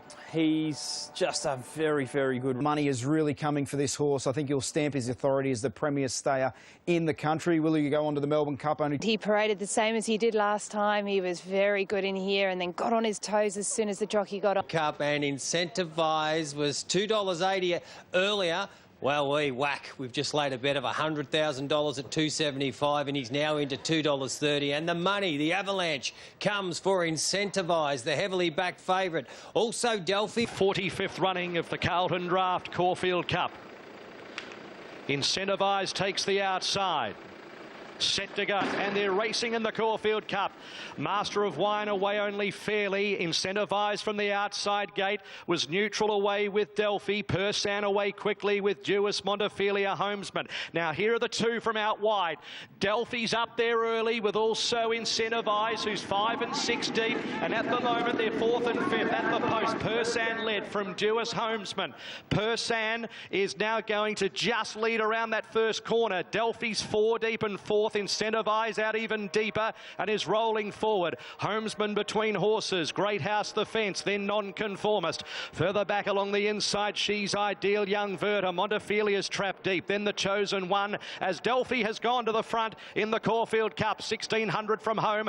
Delphi is the leader from Persan. Incentivise gets across. Third one off the fence outside of Duis and Homesman. Nonconfield on top of the hill. 1200 metres to go. They're halfway home. It's Delphi, the leader at a moderate tempo by a length and a quarter. Second is Persan, a length and a half. Incentivise, followed by Duis. Then Homesman, Nonconformist, 3 deep the trip. Next in the field, Great House, and then Montefilia, Young Verta, a length and a quarter. She's Ideal, Ocean Billy. Then the Chosen One, well back Chapada, Explosive Jack and Charm Star from Port Guillaume. Master of Wine and Salino is at the end. Incentivise hooks out 3 wide and is about to push the button. 800 metres to go. It's Delphi, Persan, Incentivise in clear air, only a neck off the lead, a length and a half away. Then Duis, who's niggled at. Homesman got to 4th from Nonconformist. Montefilia is rousted along, followed by Great House and Young Verta. Persan up towards the corner at the 400. Incentivise is moving up now. Then Delphi, a length and a half away, battling on from Montefilia, Nonconformist. Great House has cut the corner, followed by Duis, Homesman. Incentivise goes for home, 250 out. Incentivise races clear. 2 lengths in front of Persan. Great House, Nonconformist, Montefilia, followed by Chapada. But Incentivise is coming away. 4 lengths in front. And Incentivise, what a star, won the Caulfield Cup from Nonconformist. Dead heat third, Persan or Montefilia. Then Great House and Chapada. Next, She's Ideal, Ocean Billy. Further back in the field was Master of Wine, Port Guillaume, Homesman, the Chosen One, Salino, Delphi, Duis, Explosive Jack, and Charm Star was last. It's a racing story born at either end of the Warrego Highway. The horse bred and still part owned in Toowoomba, with the polish put on him by the trainer who started his journey in Charleville and made his name here at Caulfield. The third aspect of this remarkable racing tale is the return to the top for the jockey from Ballarat in Victoria's West. Steve Tregay, Peter Moody, Brett Preble. They've combined to win the Caulfield Cup with Incentivise. On this day 12 months ago, Incentivise had only 1 start for a 9th in a maiden at Ipswich. Peter Moody did not have a runner on Caulfield Cup Day, and Murray, we've just witnessed one of the most dominant, iconic wins in this great race. I think we've seen a new chapter in what might be a pretty special Australian racing story here with Incentivise. The rise from this horse, Nigel, you touched on it, getting flogged in Toowoomba Maidens, and here he is with one of potentially the great Caulfield Cup victories. What a win. It was completely dominant. Brett Preble, masterful as hard out. But Brent Zarafa, this horse, he is something special. And what about this jockey? He's been the man of the spring, Brett Preble. He's been picking up Group 1s week after week after week. And he... That you've wanted to win as being a Caulfield trainer. You've won the Caulfield Cup. Describe it to us, mate. Oh, listen, it's unbelievable, Richo. You know, Caulfield was my home for probably 16 or 17 years and trained a couple of thousand winners here, but never this one, so it was very important to win it. Very grateful for the opportunity, thanks to Brace Sokolski and Aussie Kerr, that laid the seed and purchased the horse and recommended that he come to my yard. And a big thanks to Steve Tregay and his team and his family, the owner, former trainer and breeder of this horse. You know, big shout out to everyone. Thank you, Pete.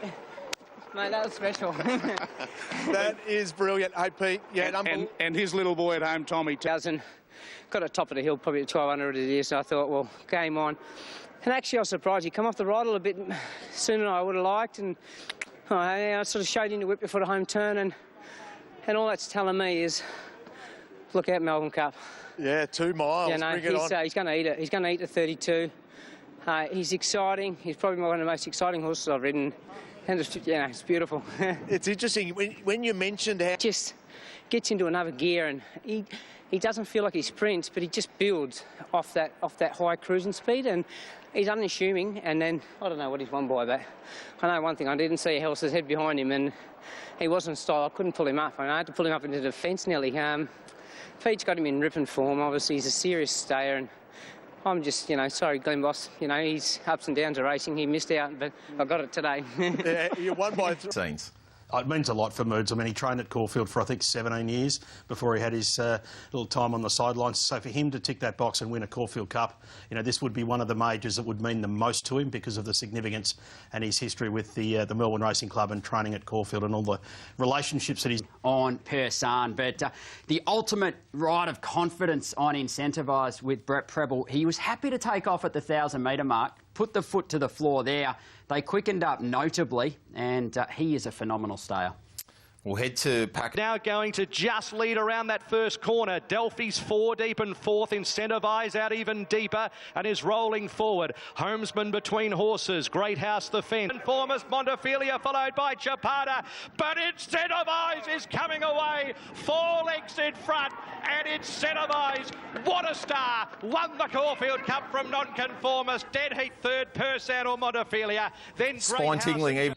Peter, over the last few weeks, there's been a flicker of hope that we might see Incentivised potentially back up in a Cox Plate. The morning after, my own gut feel was it's the first time I've arrived here on the Sunday morning and he's been a little bit jaded. Left a little bit of tucker overnight, unlike me. Listen, he's in good order and he's bouncing and feeling well enough, but I just thought he was a bit more jaded than he had been previously. So I would suggest he's probably only ever going to get one crack at a Melbourne Cup, this horse. And dependent on handicaps and the way he bounces back, that's probably the race to aim at if we run. And it means a lot to him, doesn't it? But like we're telling us, again, it's just phenomenal what we're seeing this horse do, where it seems like people put their fingers onto the bumper bar and slowly but surely the nails and the fingers come off one by one. Well, he's just been so strong past the post in his couple of lead-up runs on into Saturday. You never thought the 2,400 metres was going to pull him up. But I just loved from here, from the 1,000-metre mark, Brett Preble really put the foot to the floor. He came out 3 wide. He went 13.08 seconds from the 1,200 to the 1,000 and then 11.84 seconds the next furlong. So he's quickened up 7 lengths.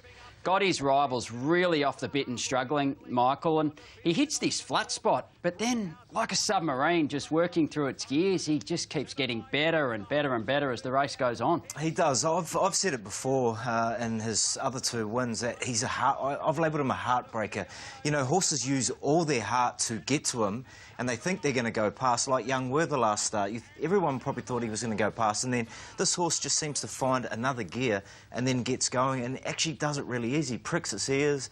I hope he's there on the first Tuesday on November because I want there yesterday. I cannot see anything testing him in the Melbourne Cup. What you see there, Brett... To the horse's strengths as well. I mean, to your point, Matty, he didn't want the race to be a sit sprint. So he could control a race from the 1,000 metres. He edged out into that 3-wide cover position. That was an exceptional ride. And, we look at the Melbourne Cup market from here and, geez, it's hard on the back of that to see how these horses, save for what the penalty might be, because it's going to need to be a reasonable penalty, I would have thought, to bring Incentivize back to the field. The interesting thing, though... The last 25 years, Mike, I know we were chatting about Northerly off air, and obviously Might and Power back in 1997 was a complete and utter demolition, but that was a tremendous win. There's no doubt about that. I mean, I think Northerly, from the perspective of carrying 58 in a Caulfield Cup and winning the way he did, beating Fields of Omo, who subsequently won a couple of Cox Plates, with the benefit of hindsight, that was an unbelievable edition of the Caulfield Cup. And Might and Power, that's the replay that everyone sees when they see the Caulfield Cup. So they're probably the best three of the last 20, 25 years. Yeah, we're going to get used to watching the incentivised replay for many, many years to come. Worth mentioning, of course, the performance. Some horse, incentivise. He won the Caulfield Cup yesterday, treating the opposition with contempt. As big a win in a Caulfield Cup as you've seen. Might and Power won by further, but he was Might and Power. What is this horse? I don't know. We've seen him. We've seen him in Brisbane. We said we knew he was good. But how good is he? We haven't hit the bottom of him yet. How many times do we go, well, all right, the Caulfield Cup's been run, let's get into it and replay it 50 times and find our Melbourne Cup horse. Forget about it. $2.50 in the Melbourne Cup. $2.50. And to think he was still a maiden in May or something, and all of a sudden there's a chance he could carry 58 kilos in a Melbourne Cup. You know, they haven't been scared to take a penalty along the way. He won the Mackay Diva, he's won the Turnbull, and here we go. Lizzie, I'd love you to have a look at him. He went past me. I watched him down on the fence when he won the Tats Cup. He 12. Not out of all of his wins, but I think the way the race was run and the fact that he had to take off early and that he had to utilise his staying ability, I don't really know what to say about him. He just looks so amazing. Like, I don't think I've seen an Australian-bred horse that has performed like this over a staying trip for a long time. You're right, it was 12 lengths in that Tats Cup. 12 lengths. Steve Tregay. Local race with global appeal. $1 up for grabs, a Group 3 race here, the Geelong Cup. And Charlie Rose is a rock-solid favourite, has been all week. It's at $2.20 at the moment, so it's the one they have to beat according to the... To get a terrific look at these, elite level stayers heading towards the... A bit of a drift here, which is a little bit interesting, and we're out to sort of around that $2.50 mark, so... They stand well. And they're racing. Tralee Rose from barrier number 4 jumped away very well with Defibrillate. No real hustle bustle early. Knight's Order very deep on the track is pushing up. Johnny Get Angry's in the top 4 early too. Make that the top 3. Then came Dr. Drill, LaDonda V. Defibrillate the fence early. Second last Rostropovich and a maid at the back of the field. 700 metres to go. It's Geordie Childs and Knight's Order. Now Tralee Rose is getting a run up on the inside of the leader. So Knight's Order left the fence and Tralee Rose has got right up along the inside to join issue approaching the turn. Then Dr. Drill. Bartholomew Diaz is just about gone. Defibrillate next the inside around the corner. Then LaDonda V and Hustle a War, but Tralee Rose with a beautiful run surges through at the 300 metres and goes for home. Dr. Drill trying to go with her as Tralee Rose runs off the track. 2 further back, Defibrillate, LaDonda V, and then Hustle a War. Tralee Rose with Dr. Drill giving her a race at the 100. The mare has to lift. Tralee Rose just in front of Dr. Drill. Tralee Rose a neck Dr. Drill. Tralee Rose won the Geelong Cup. Tralee Rose from Dr. Drill and Hustle a War 2 lengths away third. Then came a maid LaDonda V, Mirage Dancer. Further back, Long Arm, Defibrillate, Knight's Order, Johnny Get Angry, Rostropovich, Weekender and Bartholomew Diaz.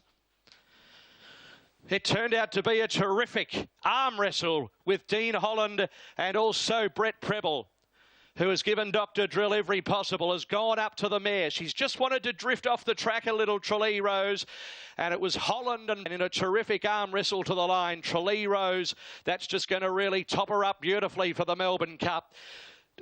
The vintage Manikato that we've seen in the past, but what it is an opportunity for the owners to get... It is on here. Saber 2XL opened up favourite with Sportsbet after winning the Scalacci. But he's got that awkward gate. Gate 8, $4.20, $5. But he's solid in the market. Whistles touched $4.80. Jonker, they've come for Jonker. He was $10 when we opened up, $7.50 to $7. And side in with Saber 2XL. Looks a beautiful race for him too. Second up off a nice effort. First up should improve. Can put himself on speed. Got Dapples through a coach. He was right on again. game here tonight. I've seen it like this. $5.50 each of two here. Geez, it's an amazing market. Really good spread of money. I can tell you that Jonker heads Lombardo in terms of turnover. So those two... Racing in the Manicato, Savatu Excel beat them out with Bella Nipotina on the fence. Driving through is Crystal Bounder. Lombardo's driving up as well. And Jonker, so 5 across the track, and after 250, Jonker burns them off from Lombardo, and Bella Nipotina on the inside from Crystal Bound. A length and a half away, Sneaky 5, Savatu Excel, then away game, Ingratiating Streets of Avalon, La Mexicana. Well back in the field, swats that, and Wide and Express passes at the end. Jonker at the 700 metres settles in the lead by 3/4 of a length. Second Lombardo, and they were followed by Crystal Bound, who travels up a length and a half away off the leader third. Then Bella Nipotina. Savatu Excel stoked up now 4 deep. It's been frenetic. Then came away game out very deep. Swats that's coming into it. Sneaky 5 well back in the field with Streets of Avalon Express pass. Jonker up around the turn at the 250 from Lombardo. Bella Nipotina needs a run. Ingratiating, threading through. Jonker in the straight at the 150. Bella Nipotina's going to have a go. It's Jonker 100 to go. Bella Nipotina 3/4 of a length, a half away. Jonker hanging on. Bella Nipotina coming at him. Jonker won the Manicato from Bella Nipotina. Photo third. Ingratiating or Streets of Avalon. Then came Lombardo. Next La Mexicana. Sneaky 5, Savatu Excel away game. Express pass. What's that? And Crystal Bound was last. What a win to Jonker. He just holds off Bella Nipotina, who is charging at him. He wins his first career Group 1. His earnings go to $2 million. And you can imagine he might have just secured himself a stud deal. The son of Spirit of Boom wins. Tony Golan joins Rob Heathcote as a Queensland-based Manicato Stakes winner. It's his 6th career Group 1 for Tony. And for Daniel Moore, this incredible spring continues. That's right, his 3rd Group 1 of the spring. And Ben, it was sustained. Over the 1200 on Friday night, it was Jonker for Tony Golan, and Daniel Moore continuing what has been a fantastic spring so far. And Hutch, I think for a lot of people, the win was set up very early here. Yeah, well, stepped a bit slow, but Daniel Moore had a game plan. He was happy to be aggressive, and it was the right move. And, you know, on a track that they're running time on, it's not a bad spot to be up there leading. Jonker in the straight at the 150. Bella Nipotina's going to have a go. It's Jonker 100 to go. Bella Nipotina 3/4 of a length, a half away. Jonker hanging on. Bella Nipotina coming at him. Jonker won the Manicato from Bella Nipotina. So he come off as 6th behind Masked Crusader in the Premier, and you touched on the run to start the campaign up the straight in the Bobby Lewis, where I think he was lame as well, yeah. and maybe in the wrong part of the track as well. And a throat issue first up as well. That's what sort of put me on trap 3-4 wide. But, you know, I think the ride won the race because he needed to find the front and then control the race from there, given the way the track was playing on Friday night. And Jonker's best was good enough as well. Like, when you go back through his form, he did look good enough for this particular race. It was a Group 1, but it wasn't laden with Group 1 horses, let's be perfectly honest. But they've made the most. The $1 million Bondi Stakes, over 1,600 metres for 3-year-olds. Runners are in the yard, and this mounting yard is brought to you by... It's got him on top, and Tommy Berry knows him well, so I think he's the horse to beat. Coastwatch is a... Gates are back. They're off and racing. The favourite Halal was second last out of the gates, and Dufresne began very quickly, eyeing off the lead from Keefe, Coteal, and right there on the inside is Lease, but Dufresne's going to lead for fun by 2 lengths outside of the favourite Halal. In a slightly tricky spot here, Berry's pushing deeper out on the track, and Royal Zell got going, Halal got going, and Reginald is back to last of all. So it's Dufresne in front, but being taken on now by Keefe, and Royal Zell got going. Coteal gets a good run behind them, followed by Leash. Now Coastwatch is being revved up on the inside of Halal. Anna Kerr shuffle back as they come to the turn, and Dufresne trying to beat them off. Keefe in second from Coteal. Royal Zell. Halal gets to the outside. Coastwatch in a bad spot. It's Dufresne being joined by Keefe now. Keefe and Dufresne stride for stride. Halal starting to lengthen, and Coteal between them. 3 further back to Anna Kerr.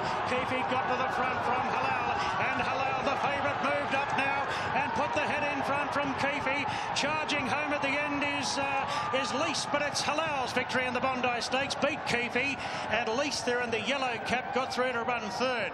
They were followed in by Coast Watch from Dufresne, Coteal from Arna Kerr, further back to Royal Zell, and Reginald was about the last one to finish.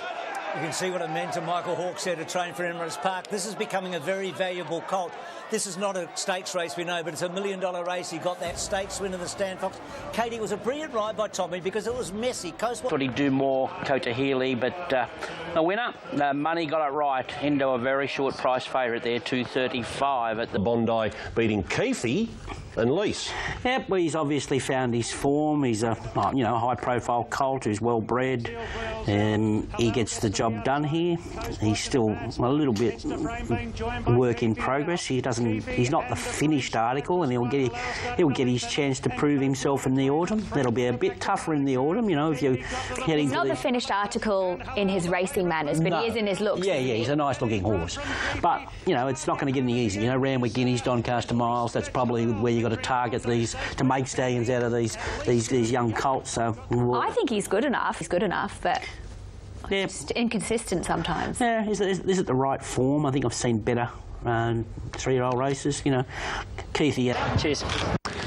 This is the big one of the day, the brand new race from Racing New South Wales, the Invitation, worth $2 million for fillies and mares over 1,400 metres. And we're about to go in and have a look at them thanks to the Invitation about to get underway. And Trivier, the short favourite, and the gates are back. They're off. Tricky Gal missed the start a little bit off the inside, and Vangelic jumped clearly best, being rousted along early from Madam Legend, and Vangelic will lead very comfortably. Forbidden Love gets up to third, and then Trivier's up to fourth. Ideally positioned early, the favourite in front of Rocket Clock, then Tricky Gal. Goes away a big start from Sweet Deal Nudge, and Ice Bath drop back to last. Vangelic steadies the speed here, and then Trivier goes forward. So Tommy Berry takes the favourite up on the outside of Vangelic at the 800 metres. Madam Legend parks in third, then came Forbidden Love. A length and a half to Rocket Clock from Tricky Gal. Madam Rouge, Meteor Award deeper out. They're followed by Nudge. Now Ice Bath starting a run from last from Sweet Deal, and Star Tonte's the last one. Vangelic wouldn't give up the lead. It's Vangelic coming back on in Trivier. A length and a half clear from Madam Legend, Forbidden Love, Rocket Clock, Ice Bath to the outside. They come up the rise now. It's Vangelic and Trivier from Madam Legend, Rocket Clock. Ice Bath is chiming in. Forbidden Love's getting a gap. Tricky Gal held up. Anybody's race here, and Ice Bath's come down the middle. Ice Bath moved up to take the lead from Rocket Clock, then Forbidden Love getting through, but Ice Bath's come from last, and she wins the Invitation, beating Rocket Clock. Forbidden Love third, then came on Trivier and Vangelic. Further back to Madam Rouge from Tricky Gal, from Meteor Award, Sweet Deal, then Nudge, Madam Legend, and Star Tontes. Gee, what a win for Ice Bath. What a win. And Katie mentioned earlier today, the last time she won a race was a benchmark race over 1,600 on this very day. She was just beaten in the Golden Eagle. She was just beaten in the Doncaster. Her prize money before today was $2.3 million. She's never won at stakes level. Now this is She's never won at stakes level. Now this is a $2 million race. Katie, she takes her prize money to 3.3 for Brad. 4. And a photo still there. 10-8 and a photo. Numbers and totes are coming. It's nice to be sitting here on a Sunday morning and talking about how Ice Bath had all the luck and everything went to plan, instead of telling everyone what a treacherous run down the home straight. I think everyone, there was luck, and she didn't get her preferred surface, what she can do, and that's, she's a genuine Group 1 mare, and hopefully she can get that on the board one day. This was $1 million first prize for Ice Bath. Prior to winning $1 million yesterday, she'd won $2.3 million in prize money, and that's without winning a big one. But here she is down the outside, taking the very first ever, the Invitation. Well, if there was one barrier on the day that you thought was the worst barrier on the day, you would have said this, 12 out of 12 in a field like this, but it ended up the best barrier and the best ride. Look, Karen took no part the first bit of the race. He saw Rocket Clock move. He pounced on, and hustled up in 3-deep line. And then where all these mares are getting held up, there's 4 or 5 of them getting held up. He gets the momentum, and she showed what she can do when she does get momentum, which she hasn't had for a long, long time. But a great effort to get her back to 1,400 metres here, because I think 1,500 a mile is her best distance, and obviously she's probably good on a wet track as well, but she proved in the Epsom that the dries Good that day. I think either way they could probably have another throw at the stumps today. He'll get a softer run in transit. I think it's a winnable race for him, even if he's a cog or 2 below his absolute best. If he's good enough, he'll make his presence felt. So 7 to run in the Crystal Mile, with the showers just passing and easing ever so slightly. Clint Hutchison, your top 4. Yeah, interesting race. And I thought Elephant, I'm happy to forgive the last run on a wide trip. Thought there was some excuse. Found it really hard to find much between them. That's Elephant and Rhinoceros. Waiting to see if you can get a better price. I think you will get your best price just before the jump for Elephant. Just back suited back to this effort where it's going to be a little bit slowly more run, I think. And away they go. As expected, Rhinoceros was the best to leap clearly from Just Folk. Elephant isn't too far away from that inside draw, and Be Good to Your Mother is going to press up. Then came Best of Days, who gets closer to the rails. Impecunious second last. And at the batter is last of the 7 combatants off the back section. 800 metres to go, and Rhinoceros is just making sure they run along here by a length and a quarter. Second, Be Good to Your Mother. 2.5 to Just Folk, and then came Elephant from Best of Days. Impecunious and Romancer would spot the lead about 8. Rhinoceros past the school at the 600 metres out clear. Loves to bowl out in front and led by 3/4 of a length to Be Good to Your Mother. Just Focus getting closer, a length and a half away. Then came Elephant, who's 3 off the lead at the moment from Best of Days. Impecunious and Romancer up around the turn at the 300. Rhinoceros with Be Good to Your Mother, and now on the outer Just Folk made a line of 3. Elephant hooks off their heels. Just Folk at the 150 from Be Good to Your Mother. Elephant's going to have to really find here. Just Folk at the 100 from Elephant. Be Good to Your Mother's fighting back. Just Folk saw it through. Just Folk from Be Good to Your Mother. Elephant, Impecunious. A gap Best of Days, Romancer, and Rhinoceros was last. Well, it was a pretty ugly watch if you back the odds on favourite. Looks Julius in a fantastic embrace with Dan Bowman. They've gone head-to-head late, but a breakthrough victory for Just Folk, who's been in absolutely sublime form, it has to be said. But well done to Josh Julius. That is absolutely supreme placement. He was denied another Group 2 on Be Good to Your Mother, who hasn't been back to the winner's circle since the Sarupa Clark Stakes 2 years ago. He could not have been happier for Josh Julius, and what was a real breakthrough success for him yesterday. Yeah, terrific, wasn't it? And lovely ride, and had the balance. But Elephant, good run, probably couldn't build at the right time, but no, it was a good performance, and it was nice to see Be Good to Your Mother back and put another good performance, because I was sort of thinking yesterday, Nigel, pre-race, it was, what is it, 760 days since the Sarupa Clark's victory that Be Good to Your Mother hasn't managed. That wasn't the most strong Crystal Mile we've seen. You don't expect any of these are going to be a player in the Cantala next week. No, you wouldn't imagine so, but they'll... Race 7, the Drummond Golf Vars over the Cox Plate distance of the 2040 Group 2 level for the Get Angry. Into the mounting yard, we start our preview with Forgot You. Well, 2 fantastic runs here at the Valley over the 1,500 and 1,600 respectively. The second of those, that win in the... one of the better players on the day. You might get black figures about him as well. Yeah, I'm with the 10 Villadin in a field where you probably can make a case for half a dozen of them. I just think physically and on type. Well, you got it now. Bang on even money for the horse that's coming out of the right form lines, coming out of 3 fast run races. $1.85 back to that $2 now. To go and away. Commander Harry over on the far side, away only fairly. Akahiro jumped well with Samarkand and also Sharper, and from the deep, Patton is the widest of all and is zooming up. So at the post, Antonio Giovanni kicks up underneath of Sharper. Patton 3 wide, Samarkand behind them, followed by Akahiro. Over a length away, El Rocco, Blackcomb, then Commander Harry. Next along the inside is Villa Den. Forgot You has 4 behind it early, and they are further back. El Rocco next along the rails. Villa Den saving every inch of ground, is 6 off the lead and starting a run now. Forgot You, it's only 3 off the lead as the leaders are about to puncture up, and Commander Harry whips up under the whip. They're going early. At the 500, Commander Harry has gone for home here. Linda Meach gives it a slap with the whip and led by 2 lengths. Chasing is Akahiro. Forgot You got to 3rd. Jungle Magnate from a long way back runs up to 4th. Then El Rocco and Black Comb. So as they come to the turn, Commander Harry is 2.5 lengths. Akahiro. El Rocco cut the corner. Forgot You still running on at the 150. It's Commander Harry leading out but getting tired. Forgot You wearing it down at the 100. Still Commander Harry 3/4. Forgot You slowly but surely. Forgot You goes up to Commander Harry and got it. Forgot You right on the line from Commander Harry. Jungle Magnate 3rd from Akahiro. Turned out to be an exciting race. Then El Rocco, Samarkand and Spirit of Gaylard. Villaden next, then Black Comb. Cheerful Moments. Well back Akira. Patton well back with Antonio Giovanni. For the Busselton and Young team, 3 wins for Forgot You at the Valley. And if you paused each run prior to the turn, you would have been tearing up your ticket on each occasion. But once again, he hits that flat spot, but he gets going, keeps grinding, and gets the W. 112, 3 and 2 in the Vars and all roads. 112, 3 and 2 in the Vars and all roads lead to next Saturday's derby for Team Busselton Young. Well done. For me, Hutch, watching Forgot You at the Valley is like watching a Rocky movie. You get to a point about 2/3 of the way through where you're like, he can't win, he's cooked here. And then Daniel Moore comes in, does his best training effort, makes him chase a chicken around. Forgot You comes back to life.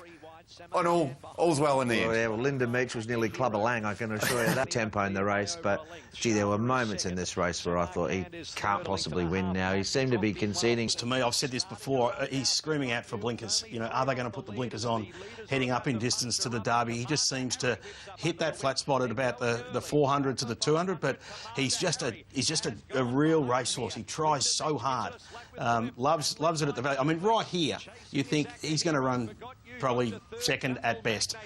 The leader's still travelling well. He's under heavy pressure and just starting to make a little bit of ground. It wasn't until probably at the 50-metre mark that the owners and the supporters of Forgot You were confident. But yeah, he's a real try, this horse. I just find it with that pattern, that trait that he has of hitting that flat spot. Nigel, it's remarkable to think of all the tracks around Australia, for him to be undefeated in 3. The shortest straight's probably the worst place to do it. Yeah, and I thought Gunstock's win at Caulfield was terrific at its last start, given a great ride. So I'm probably in Gunstock's corner, but enormous respect for Forgot You and his attributes as a racehorse. Really, I don't think there's a standout. I think probably Gunstock, like Mike said. I like the preparation a little more. It's just a little lighter. They went back to the... You know, they went back to the Caulfield Guineas, now back up... so they went to the Caulfield Guineas, now up in... And yes, it's a tough race today, but look, I thought there was a fair bit of merit to that last effort. He's got Hutch, your top 4 for the $1 million Matt Cafe Moonee Valley Gold Cup. I like Floating Artist. I thought that probably... I'm with the 9 Starcaster. I know he's had a couple of runs since the last time I seen him, but gee, he's cleaned up in the cup. $30. Don't think you're going to get much bigger than that, punters. It's just really rock solid across the board, and through the exchange is Pondus. Floating Artist around that $4, as I said, probably got to the seal. Good Idea and Future Score by a length and a quarter Starcaster. Then came Pondus, who travels well and truly off the rails from Floating Artist, and on the fence, Attorney saving every travels up. Attorney along the inside as the leaders just to have the inclination to slightly get off the fence. Attorney searching for runs. Floating Artists only 2 off. Then Secret Blaze, Lunar Flare, Sound and Miami Bound at the end of the field. Only 4 off the lead as they pack. So 500 to go. Future Score, Starcaster now joined by Pondus, who's about to let go. Attorney gets up underneath of them, followed by Sound, who's running on around the outside with Lunar Flare, Secret Blaze, and then Floating Artist up around the corner. It's Pondus at the 200 metres going for home from Sound, Lunar Flare, Secret Blaze, then Floating Artist. It's now Pondus grabbed by Lunar Flare and Sound, the 9-year-old on the outside at the 100. Lunar Flare from Sound. Lunar Flare, Floating Artist coming late. Lunar Flare. Lunar Flare beat Floating Artist, Sound and Pondus. Then Miami Bound. Next Future Score, Secret Blaze, Attorney, Starcaster, and after leading, Good Idea was a long last. Graham Beggs having a great run in the Cups through this spring. Non-conformist, a super second last week. behind the star incentivised in the Caulfield Cup, and he grabs the $1 million Moonee Valley Gold Cup here with Luna Flair, who had some genuine easier assignment in the Bendigo Cup later in the week. And what a superb job she has done through a campaign that saw her get beaten on the Pakenham Synthetic going back 3 starts. She was excellent behind Turretin out to the 2,500 metres. As we know, the prize money has been up to $1 million for this race, and a great story, I think. Great training performance by Graham Begg to claim this race with Luna off winning. Best, more like 5th best. It was a horror watch on Floating Artist. He clearly should have won. I thought it was one of the better things beaten I've seen in a long time, but he was sort of, you could see at this stage, he was the cat. He had his chance. He probably...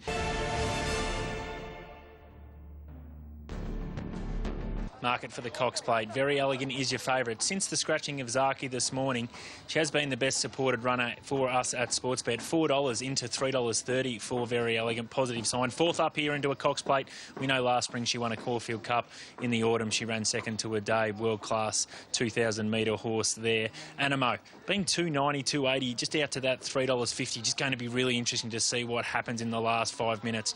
We've seen it before with Cox Plate. It's 101st running here this afternoon, and it looks like it's going to be under wet and grey skies. Of course, the news this morning at 7:30, the scratching of race favourite Zaki, the first horse for us to take a look at.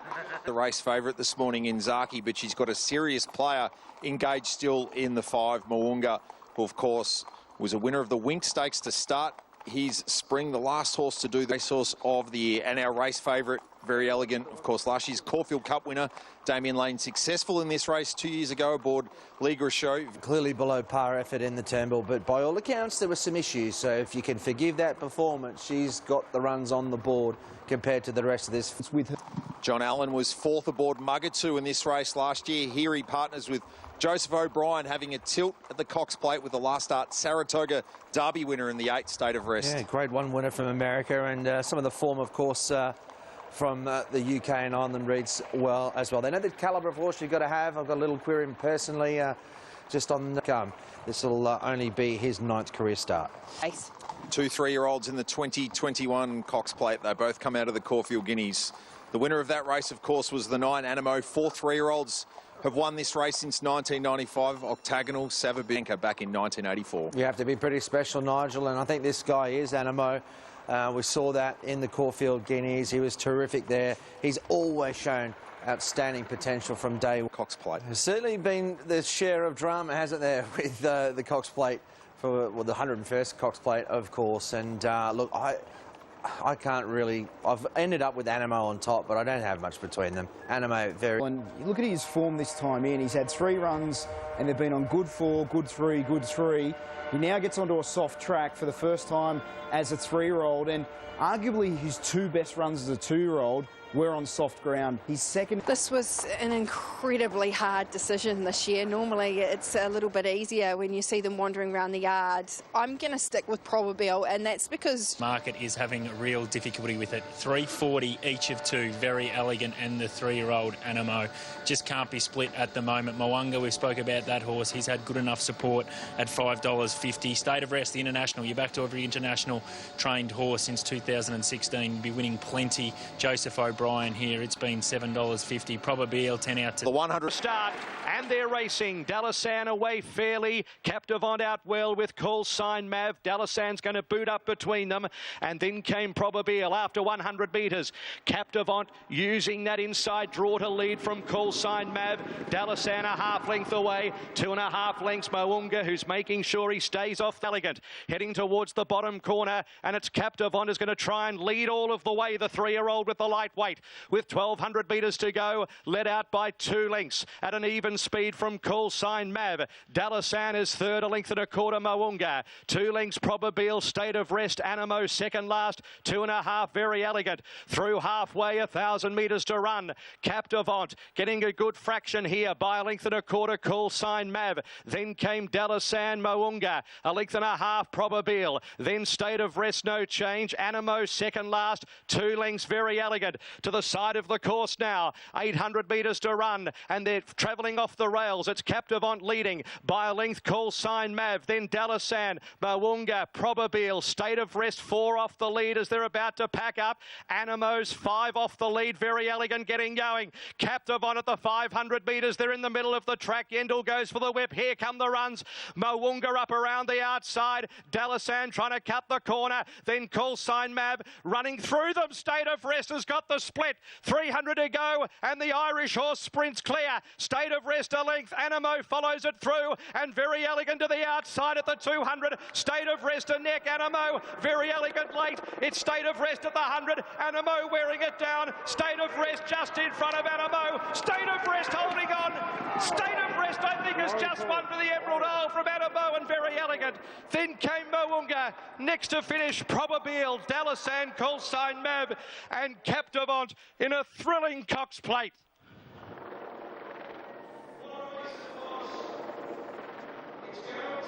State of Rest has got it. John Allen's got himself a major. The leading jockey in Victoria of the past year. He's driven at all points of the state to win races. He comes to the Valley and claims his biggest win of all in a driving finish. A classic Cox Plate as the heavens have opened. A driving finish between John Allen aboard State of Rest for Joseph O'Brien, who adds a Cox Plate to his globe-trotting feats that have, of course, included... A bit to have a look at in the final 150 metres. It looks as though State of Rest has rolled in onto Animo. Here we see on the overhead shot, there's a little minor bump there. The margin is a short head. I'm not convinced there's going to be grounds for a protest, but you're dealing with a Cox Plate. Michael Walker, if you were riding Animo, would you be having another look at the film? Yeah, I would be. And short half head, say it was a long neck, I short wouldn't. head. I'd definitely have a go. It's a Cox Plate. I'm not convinced there's any... OK, now there is a protest second against first, so you'll have an opportunity to go in and represent Joseph in that hearing. We would love to reflect on this brilliant win. We'll let you go and get that out of the way, most importantly. Congratulations, great win. Cheers, thank you. Have the official announcement. There is a protest already being lodged. Second versus first for interference inside the final stages. So you can see on the tight angle, John Allen does roll in on State of Rest. Whether that's going to be enough to overturn a short head margin, this is going to be debated right across the country and right across the globe. To dissect it, there's a lot on the line here. No, it's a $5 million race. Yeah. You've got a stallion in State of Rest. You've got a colt who's going to be a stallion in Animo. To have this on their CV dramatically improves, which it doesn't improve or take away. Put his case to in the stewards room, and the longer we are waiting, in my experience, the better it is for Animo. Should the argument make the difference, Hutch, or does the vision tell the story? It's a very emotional thing because, you know, the jockeys, John Allen's going to have a completely different argument to what Craig Williams is. There was significant interference at about the 100 metres, but I think Animo has probably had his chance in the last 50 metres. The one thing...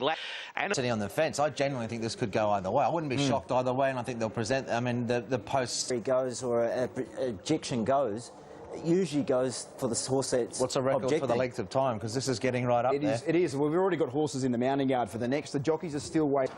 Yeah, I'm upheld. I'm going to say it's upheld, just because I know how Craig can talk in the room, but also the vision that... Cox Plate history, they are going back into the room. Will be... Allen, Mark Power and the team are celebrating and the protest has been dismissed.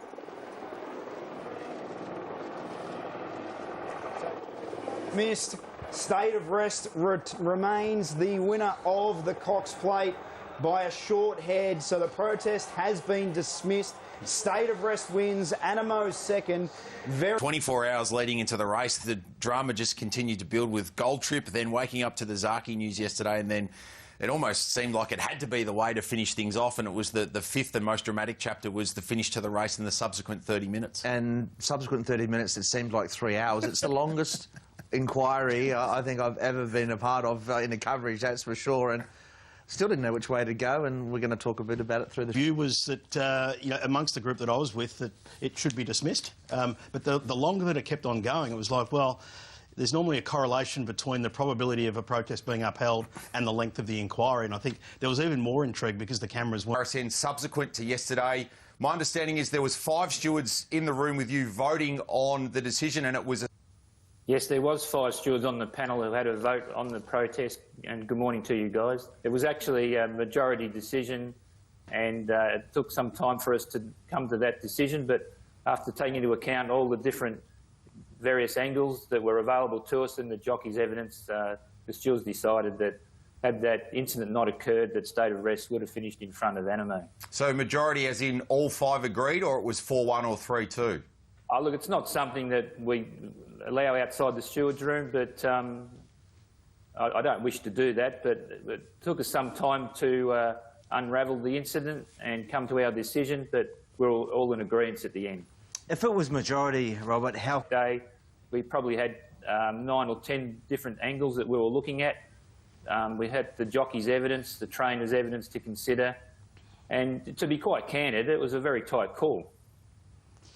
Robert, Mike Simons here. The fact that it was the Cox Plate, obviously a $5 million Group 1 race, does that make any difference when it comes to the final decision as opposed to if it was the same race, well, not the same race, but the same incident, say, midweek on a Wednesday at Sandown? No, Mike, it's the same process, whether it's a Country Maiden or the Cox Plate. The process through an objection is the same. And I sent out on Twitter straight away that there will be a protest, but I think it'll be dismissed. And I think they made the right call. But I can understand why people have got competing views, and it might be a 60-40 call. But I think it's a Group 1 race. You've got to place enormous weighting in the corner of the horse that's actually first past the post.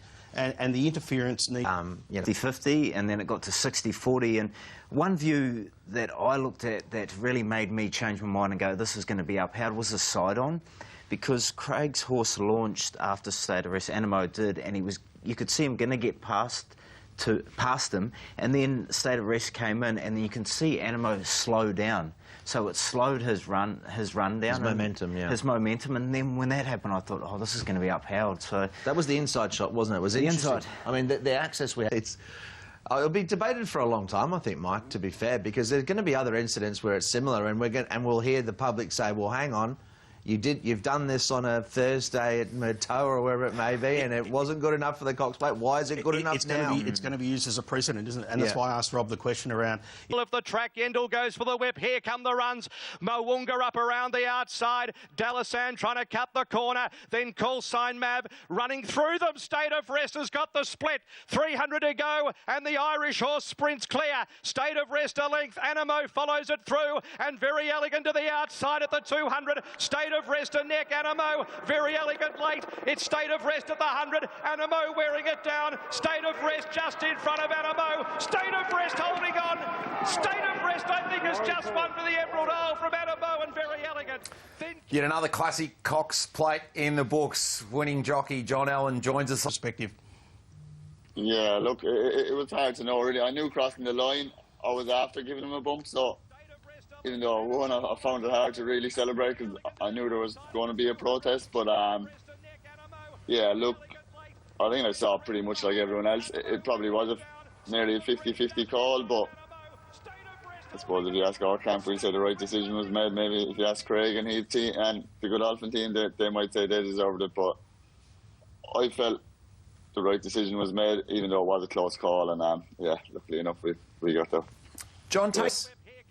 Yeah, look, I knew I was travelling well. I felt like at the 5-6-4, I had the horses in front of me covered. It was just a case of getting a passage through them. But look, I knew Craig and Damien would be behind me, and they were probably the 2 biggest dangers. So when my horse quickened real well around the home bend, I was surprised actually. One, Craig got to me as quickly as he did, but even though we had a bit of a brush together, I felt my horse was holding him the whole way to the line, and he was really brave.